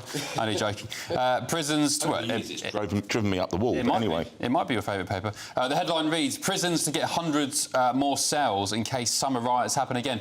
This is very, very interesting, this story. We'll talk about it in a second. James Simpson, the prisons minister, has told The Guardian that hundreds of extra makeshift and newly refurbished cells will be in use by the end of this year in case there are more riots. There's a repeat of last year's summer riots. Let's talk about this. Will, why would there be a repeat of last year's riots? What do they know that we don't? Well, before I get to that question, I think it's very odd that you're leaving prison space in the expectation that there may be riots. I find that a really odd thing to do, particularly when we have overcrowding of prisons and people being let out early on their sentences. I actually think it's a good thing that there's more prison capacity. I think the problem here is that, unfortunately, we have people getting very small sentences for major crimes and big sentences for relatively minor thought crimes in this country. That's the real issue. In terms of why they're leaving space for things that may happen in the future in an overcrowded prison system, no idea whatsoever. I can't answer your question. If you read this isn't about them leaving current cells empty. This is about them making extra makeshift, newly refurbished cells. But regardless, I'm thinking, well, where was the hurry to make all of these new makeshift prison spaces for people who are actual hardened criminals? Why is it only when there are riots and when people put up tweets that suddenly there's this panic? You know, we had Keir Starmer saying, oh, we're going to have the courts open 24/7 so that we can get the rioters rushed in as quick as possible. Anyone who wrote on Twitter, they were suddenly in prison very quickly. You have other people who are waiting ages and ages to go to court and to be, face their sentencing. Paedophiles being let off. But look, reality check. We inherited a massive prisons crisis. Bill, why do you always play party politics? Because, come on, guys play party politics all the time. Will and Chloe represent the reform agenda, and you don't accuse them of playing party politics. I'm not pretending that the Tories did a good job on prisons. They left them crumbling and didn't invest in them. But you do play the reform card, and Will does. I believe most of the things that the Reform Party believes in on principle. When they play these stupid games of reform, I'm the first to say that I'm incredibly disappointed with them. I'm not supporting a party, I'm supporting ideas. And I criticise this government when it's wrong, as I've done consistently. But on this, I think there was no more iniquitous scandal than the prisons crisis this government inherited. And what this government is doing is carrying out what it said it would do. It is providing more prison spaces, and alongside this, it's had to agree an early release scheme. But then why do you frame it in terms of the riot thing? Why do you frame it as we may keep extra capacity if there will be riots? But Chloe's just said that's not. And look, we've only seen this report. I don't think that's what the report says. They're making extra capacity for the rioters. Let me read you the quote from James Simpson, the prisons minister. So this is in The Guardian tomorrow. He says, "We need to be prepared for the capacity that would be needed if we had the riots, the civil disobedience that we saw last summer. We're clear there are no more emergency measures to do. We just need to make sure we use all of the operational levers we have." It's like riots are a summer weather thing. It's like they come out when the sun comes out. You would expect any government to ensure that we can maintain public order. That used to be a bastion of the beliefs on the right of the political spectrum. And we need to guard ourselves against riots whenever they occur. Why don't you deport the 10,000 foreign criminals languishing in prisons? Well, we're making a start. Deportations are up by 30% under this government. Yeah, low-hanging fruit, and half of them you're paying. I mean, But it's progress. It's progress. Well, to be honest, Bill, Vietnamese nail bar workers are probably less of a threat to this country than, say, some of the people coming from other parts of the world. And it's low-hanging fruit. You're sending people home who are easy targets because there's no war or persecution. They can't claim ECHR grounds for staying here. So and the government has delivered. And by the way, 2,000 across the channel in just a week. So whilst you're deporting the poor ladies from the nail bars, we've got strange men coming. And the government has delivered a range of agreements with countries like Iraq and Vietnam to return more people. And, a 30% increase is a start. We need more progress. We need more numbers to be deported, whether they're failed asylum seekers or whether they're criminals. I mean, we had Mark White telling Ben yesterday that we're very much on track to end up this year to have a far higher number of migrants crossing the channel in total compared to the, 36,000 we had last year, right? You can deport a few people, which Ben say are low-hanging fruit, but the people that, people in this country are genuinely worried about, strange men, as you say, Ben, unvetted, a lot of them with potentially dodgy views on women, those are the ones we care about, and the numbers just keep going up. Well, I'm not convinced the numbers will be higher, but I've always said the real test... convincing anyone. Hold on. The real test for this government's policies on boat crossings will come in the middle of this year, and if they haven't started to reduce the numbers, I think we'll be in serious problems. Can we just get the Guardian front page up again very quickly before we move on for a very juvenile observation that somebody said? They've said, is that Adam Brooks on the front of the Guardian? In that picture, I think it's a guy at Crufts. Adam, if Adam's not got a ponytail. The whippet is very cute. Yeah, Giovanni Ligiori. Which one do they mean? The human or the dog? Anyway, sorry. Sorry to interrupt with such a juvenile observation. Right, should we look at the Daily Telegraph tomorrow? Bill, one for you perhaps. The Labour MPs are revolting over benefit cuts, so up to 80 Labour MPs are said to oppose the government's proposals to rein in public spending through radical welfare reforms. Another civil war, is it accurate to call it that? I think these Labour MPs need to await the detail of what the government is going to propose. But I do think when you look at the fact that since the pandemic, the number of people on welfare has increased by 38%. One, that's not justifiable. Two, it's not sustainable, and you do need some reductions. And if the government can come up with a package that helps to reduce the welfare bill, more importantly, incentivise people to take up jobs, that's a good thing for the Exchequer, and it's a good thing for those people. Yeah, Rachel Reeves expected to announce a £6 billion cut to welfare, and so far, Bill, the biggest rebellions the Prime Minister has had to face were 52 MPs refused to back the winter fuel allowance. So, interestingly, Chloe, more rebelling over to the welfare bill than the winter fuel allowance, which politically, you could argue, was an absolute catastrophe. Well, I think we can tell that Labour don't really care about pensioners very much. I mean, Bill's talking common sense here for once, saying actually it's a good thing to try and get people incentivised to go to work and cut down the benefits bill. I mean, I was pretty shocked by, I don't know, some of you may have seen, Fraser Nelson did a documentary with Channel 4 about the welfare problem, and you see how there is just this horrendous circle where you've got people on benefits who may actually want to go to work, but they know that if they declare themselves fit to work and they give it a go and it doesn't work out, that they'll then be left with nothing, not able to pay the bills, Absolutely not able to right. feed their kids. Something has to change there because there are a heck of a lot of people on them who should not be. Last word to you, Will. The problem in this country is that sickness benefits have more security and pay more than the living wage in many cases. The incentives are all wrong, and until Especially we when fix you can that, stack them up. this country's going to go broke. It's very Unfortunately, simple. it doesn't pay to work, it seems, in this country at the moment. That needs to change. Coming up, the front page of tomorrow's Daily Mail, a shocking revelation on the state of British defence. An unlawful diversity drive has meant the RAF is running out of pilots. I'll bring you the full story after the break. This is Ben Leo Tonight, only on GB News. Mornings don't have to be tiresome, especially if you have the right company. Wake up to news as it happens, opinion and debate, and of course, a little bit of entertainment too. Because when the kettle's on, we're on. That's Breakfast on GB News, a show worth waking up for. Every morning from 6 a.m. Only on the People's Channel, Britain's news channel. We'll spread the news, you spread the word. Britain's newsroom. Weekday mornings from 9:30. So many people I know this applies to. We are terrified of driving in that because you're literally getting blinded now. What's going on here?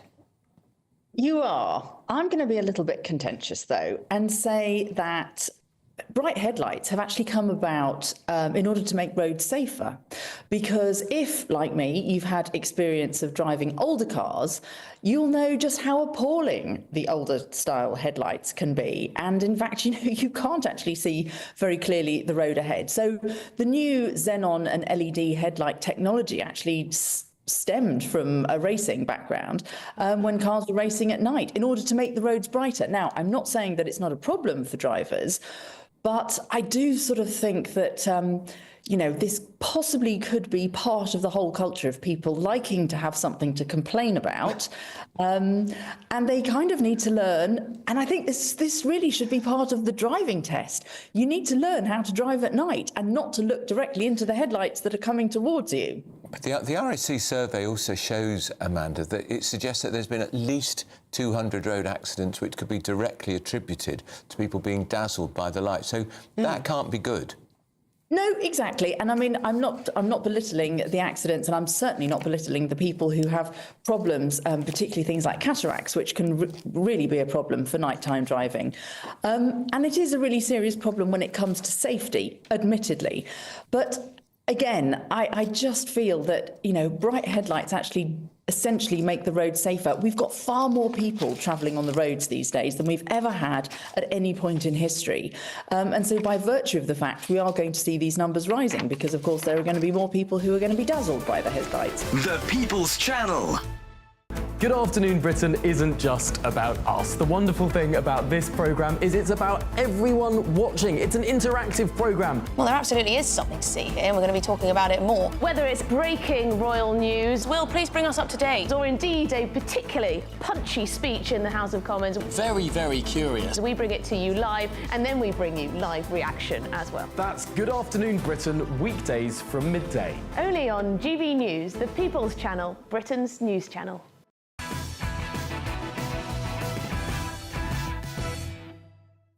Welcome back. More papers have just dropped. Let's look at the Daily Express. The headline reads, "Remember the sacrifice of our family of nations. The King has paid an emotional tribute to servicemen and women from the Commonwealth who bravely answered the call to fight alongside Britain in World War II." At the top there, foreign criminals are exploiting human rights laws to remain in the UK. Never. I don't believe it. And Adam Brooks is there again at the bottom right-hand side. Adam's just tweeted me, actually. He says, doesn't look a thing like me. I don't know. Remains to be seen. The Daily Mail headline, this is a great story. Woke RAF is running out of Top Gun pilots.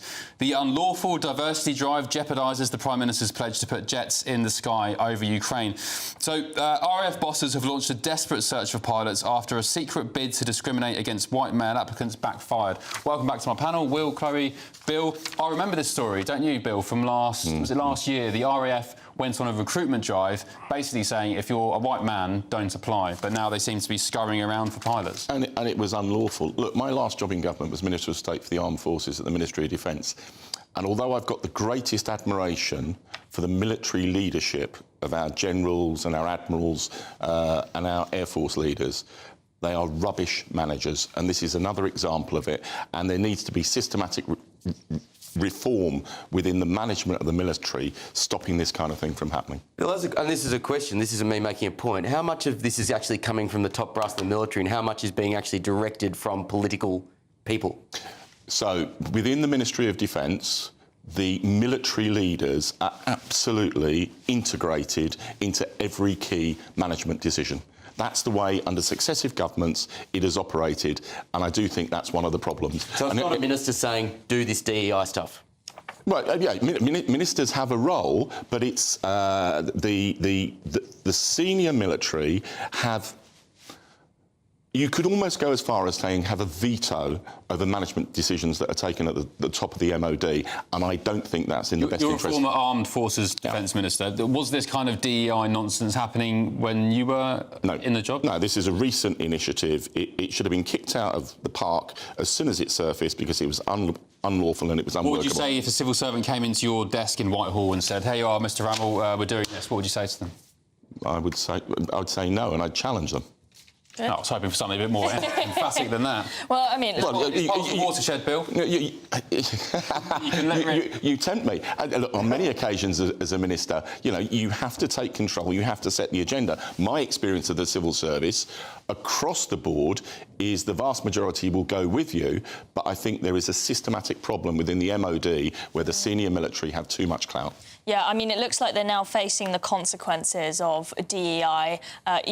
We need to keep people safe, keep our country safe first and foremost. We saw there was big drama when we had those horrific wildfires happening in California, and people realised that over the past several years, the firefighting service there had been more obsessed with DEI than finding people who are actually good firefighters. DEI needs to die. It has consequences, and clearly we're seeing it here. So it says here in the Mail tomorrow, candidates previously overlooked by the RAF, white pilots, are now being urged to reapply for training as the Air Force frantically tries to fill cockpits with combat-ready flyers. So there we go. I mean, I don't think I'd bother reapplying, would you, Will?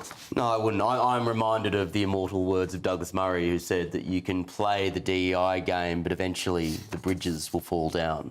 And this is the thing. These sorts of silly policies have consequences. They're not done in the abstract. It leads to worse quality of pilots. It leads to the challenges to the defence of this country. It is a real serious problem. And I have a friend who's in the Navy who I was talking to about these DEI policies from the MOD, and he was saying that it's really hurting the morale on the team. They're fed up, they just want to enjoy their jobs and get on with what they're doing, the jobs they're proud to do, and they're being called into these meetings told, oh, you need to make sure that you use the right pronouns when you talk to your colleagues.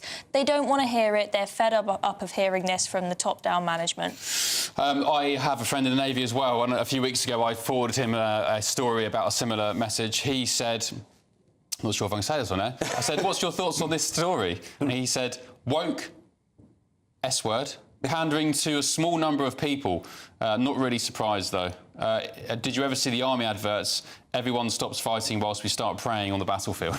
Yeah, I mean, that was the pinnacle of it, the peak, wasn't it? Should we go back to the Daily Telegraph? Bill, you want to talk about this. Donald Trump's comments tonight saying that Ukraine may not survive as he pressures Volodymyr Zelensky to give up territory ahead of a crucial week for peace talks. Ukraine may not survive. What does that mean? Well, I think it's the latest in a litany over the last 2 weeks of the most massive betrayal of a friendly country and one of our allies. And I've never seen anything like it in the whole of my political life. You don't know whether Ukraine can survive, just as you're going into peace talks and you accept that Russia, having invaded 20% of Ukraine, will automatically be able to maintain that area of the country. I mean...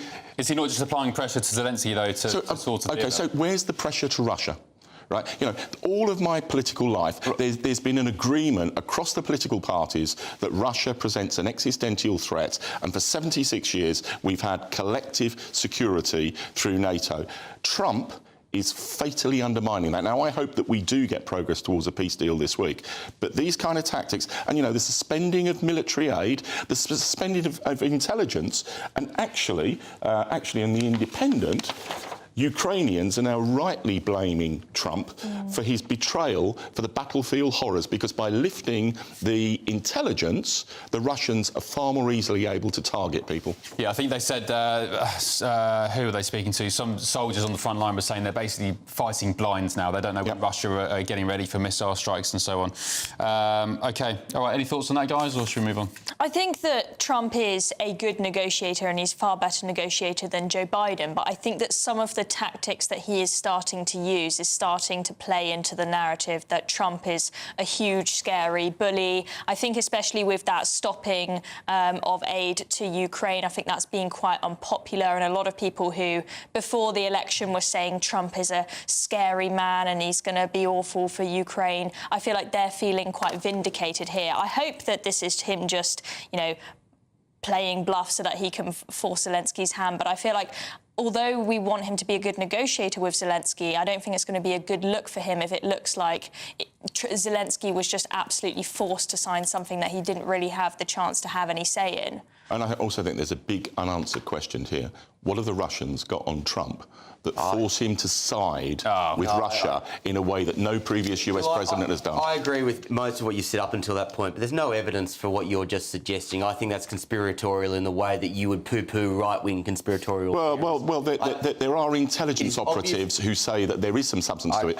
I think it's more likely and more persuasive that he's just being played by Putin, because Putin is many things, but he's very smart and he's very calculating. I think it's more likely that this is the quickest way that he thinks that the war will end. Now, I hate the rhetoric in the way that you hate the rhetoric, Bill. I agree. But this is why this is such a complicated thing to talk about, because this rhetoric, despicable as it is, will probably mean the war ends earlier and will probably mean that Europe ups its own defence capabilities in the way they should have done. It's a means and ends conversation. The latter is a good outcome. But if he settles it on Russia's terms, I think that will be a retrograde step. And many times on GBNews, I've been on Michael Portillo's show, and for over a year he's been saying, I fear a Munich 1938 outcome, and that's what Trump is driving Ukraine towards. All right, just on the Russia, the Trump-Russia, I mean, that's been debunked as a massive hoax for years now.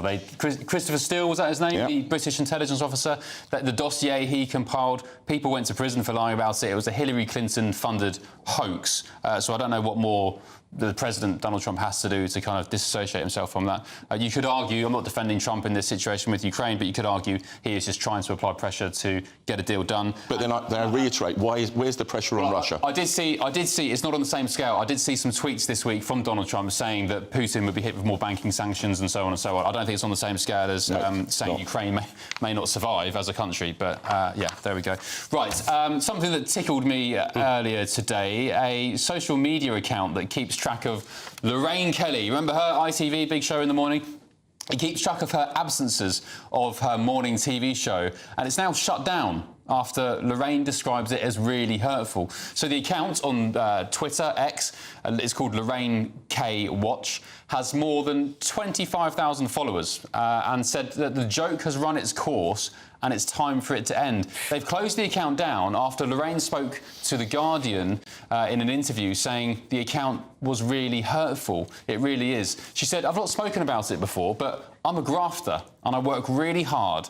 I've had to take Fridays off for the past year. I just thought it was weird for people to care so much. Asked why she was taking time off so regularly from her show, Lorraine said, initially it was for my mum who had been ill, and it sort of brings you in line with everyone else, because if you look at the likes of This Morning on ITV, everybody else does 4 days.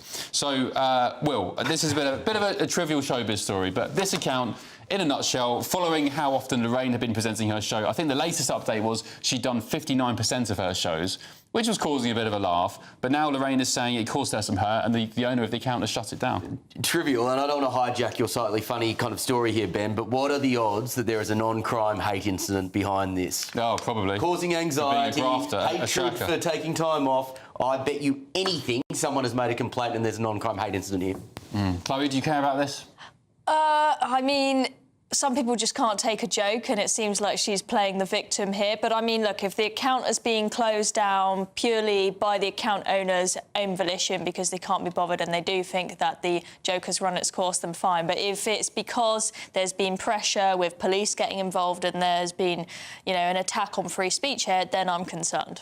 But we don't know all the facts. I do like Lorraine Kelly, and it is true that, you know, and as well as GB News, I watch Good Morning Britain most mornings, and traitor. Most of the presenters work 3 days a week and don't take the grief that Lorraine does. But, if you're in public life, if you're on the media, you have to accept criticism. You should be watching Britain's Newsroom. How many days a week I do as well. Ben, out of curiosity?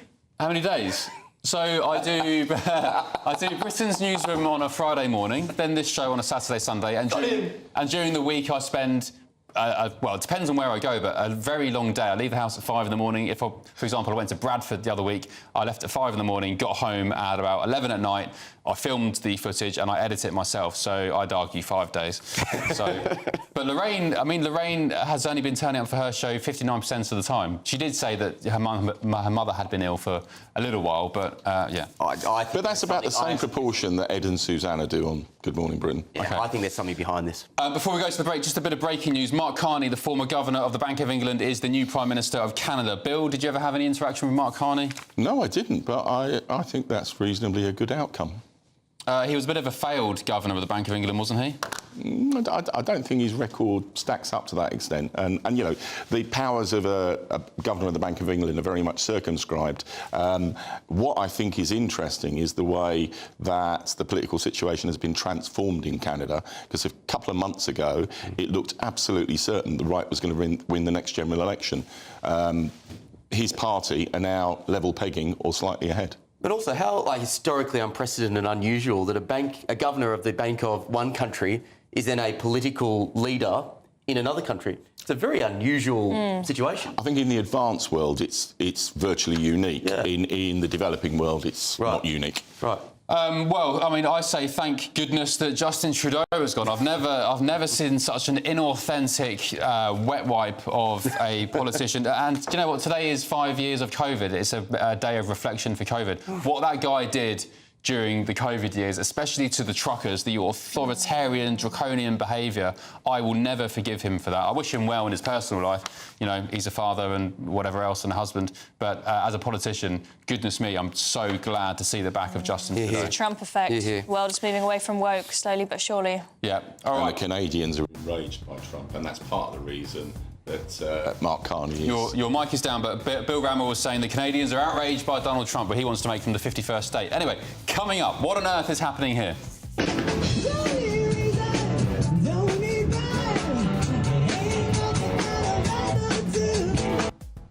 Back in just a tick.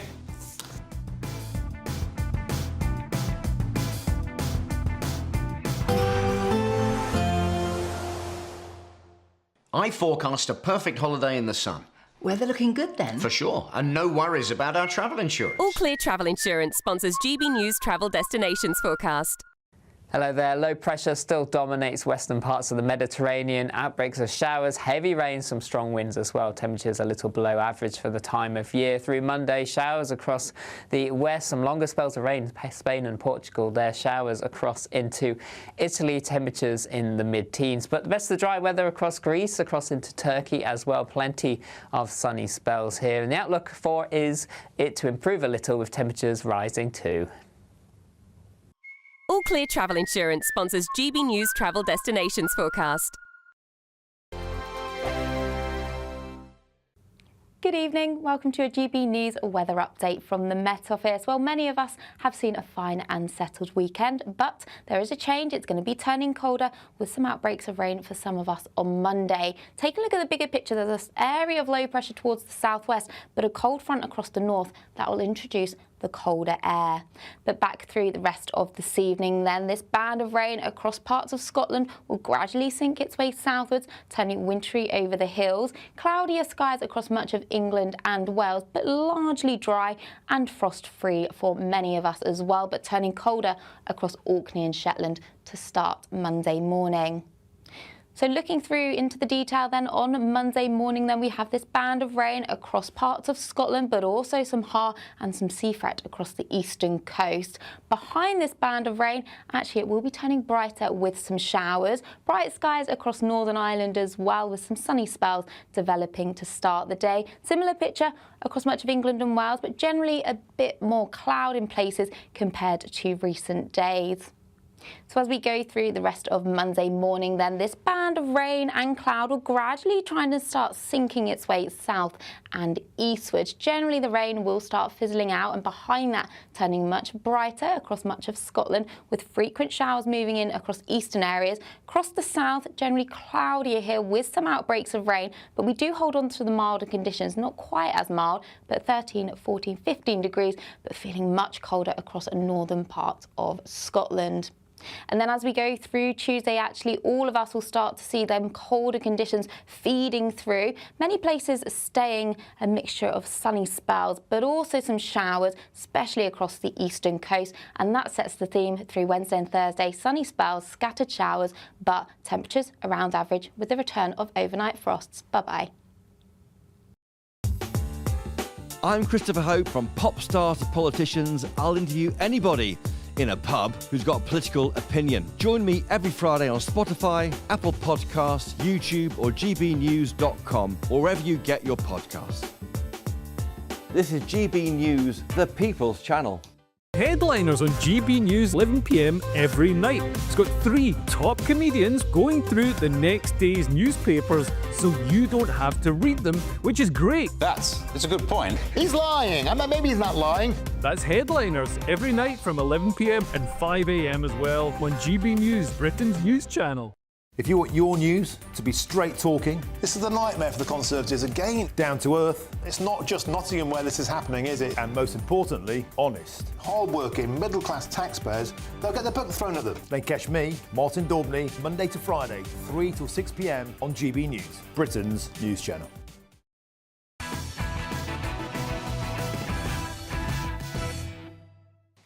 Welcome back to Ben Leo tonight. I'm going to share a clip with you now that caught my eye this week. Do you remember the guy yesterday who scaled Big Ben and draped a Palestinian flag all over the shop? I mean, I think he came down around about midnight last night. Anyway, whilst all that commotion was going on, one of the coppers in the vicinity of London was doing this.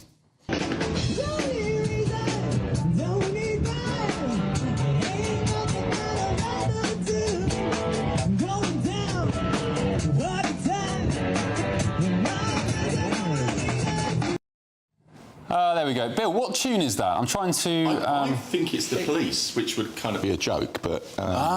Look, he's not a bad drummer, but I guess the story is there's a man who's been allowed to scale Big Ben, a massive security threat and blunder, in my opinion, and yet our coppers, who I try and respect as much as I can, are playing drums in the street. Am I being a bit of a killjoy? To be fair, because now I've seen the full picture, I think it may have been a band playing and the copper just, in his private life, he's a drummer, and he stepped in and did it. Yeah. But no, the focus should have been on the demonstrator. Having said that, we've just been discussing, did it need the number of vehicles and the number of police for someone who voluntarily is putting their own life at risk on Big Ben? They should have left him up there, Chloe. I mean, they got the cherry picker out at about midnight last night, but they should have just left him up there. Well, I mean, he managed to climb up. He surely probably could have climbed down by his own volition if he wanted to. Look, I understand them. They have to bring out some emergency services. They're doing their job. But did you really need, I mean, what were there, like 4 or 5 fire engines all lined up? Why do you need that many? A load of ambulances. I mean, it's only one guy. Why do you need more than one ambulance? Those are ambulances that could have been going to people who are having heart attacks, right? They've got horrendous waiting times for that. You've got fire engines explosions there? Why aren't they fighting real fires? Coppers playing drums and also standing around by the sky by Big Ben. I'm sure that the victims of knife crime are happy to see that that's how police resources are being used. What do you make of this drumming, Copper? If the way the bill is interpreted is correct, then I think that's probably fair enough. If this is a day-long thing where they're trying to build trust in the community in some way, then obviously it's ridiculous. To Chloe's point, he should pay for this. The stupid idiot on Big Ben should pay for it. He will probably get a slap on the wrist as what these people normally get, and as a result, this stuff will keep happening. He should have to pay for every single emergency services worker and every single car and every single piece of machinery that was brought there. And I'm sure that they'll find Just Stop Oil and all those sorts of people who will help him, but he needs to pay. But it just shows how selfish some of these people are. I would feel absolutely disgusted in myself if I stood up there and I looked down and I saw, look at all of these emergency services that could be saving real people's lives. You've got people having heart attacks who are having to wait stupid amounts of time, people who are dying in trolleys in hospitals and whatnot. Why am I doing this, being so selfish, just for this stupid stunt? I have some intel on what the tune was, apparently from our loyal and on-the-ball viewers. A couple of viewers have said, Bill, Matt Baines, including a member. Good evening, Matt. You said it's AC/DC Highway to Hell. Of course it is. Rammel should know that because that's where Starmer's taking us. Hey. And I should know that's what AC/DC. Highway to Hell, yeah. There we go. Thank you, viewers. Appreciate that. At least someone's on the ball. Great tune. Right, Leo Curtis is on standby with headliners. Leo, good evening. What's in store tonight? We're going to have a great show tonight. We've got Kerry Marks and Steve N. Allen on the panel, and we're going to be talking about the continuing recriminations and fallout regarding Rupert Lowe. Is he kicked out of Reform? Has he been accused of having dementia? There's lots of stuff coming out now. I don't know why they're washing their laundry in public. And there's also genocide in Syria. The new Islamic government has, surprise, surprise, started killing anybody they can get their hands on. So we're going to be covering that too. Great stuff. Yeah, what a disgrace in Syria. Thank you, panel, tonight. Will, Chloe, Bill, and I'm back tomorrow night from 9 p.m. Tuesday and Wednesday as well. I'm covering Patrick, who's on his holidays somewhere nice. Until then, I'll see you tomorrow. Here's your weather. Good night.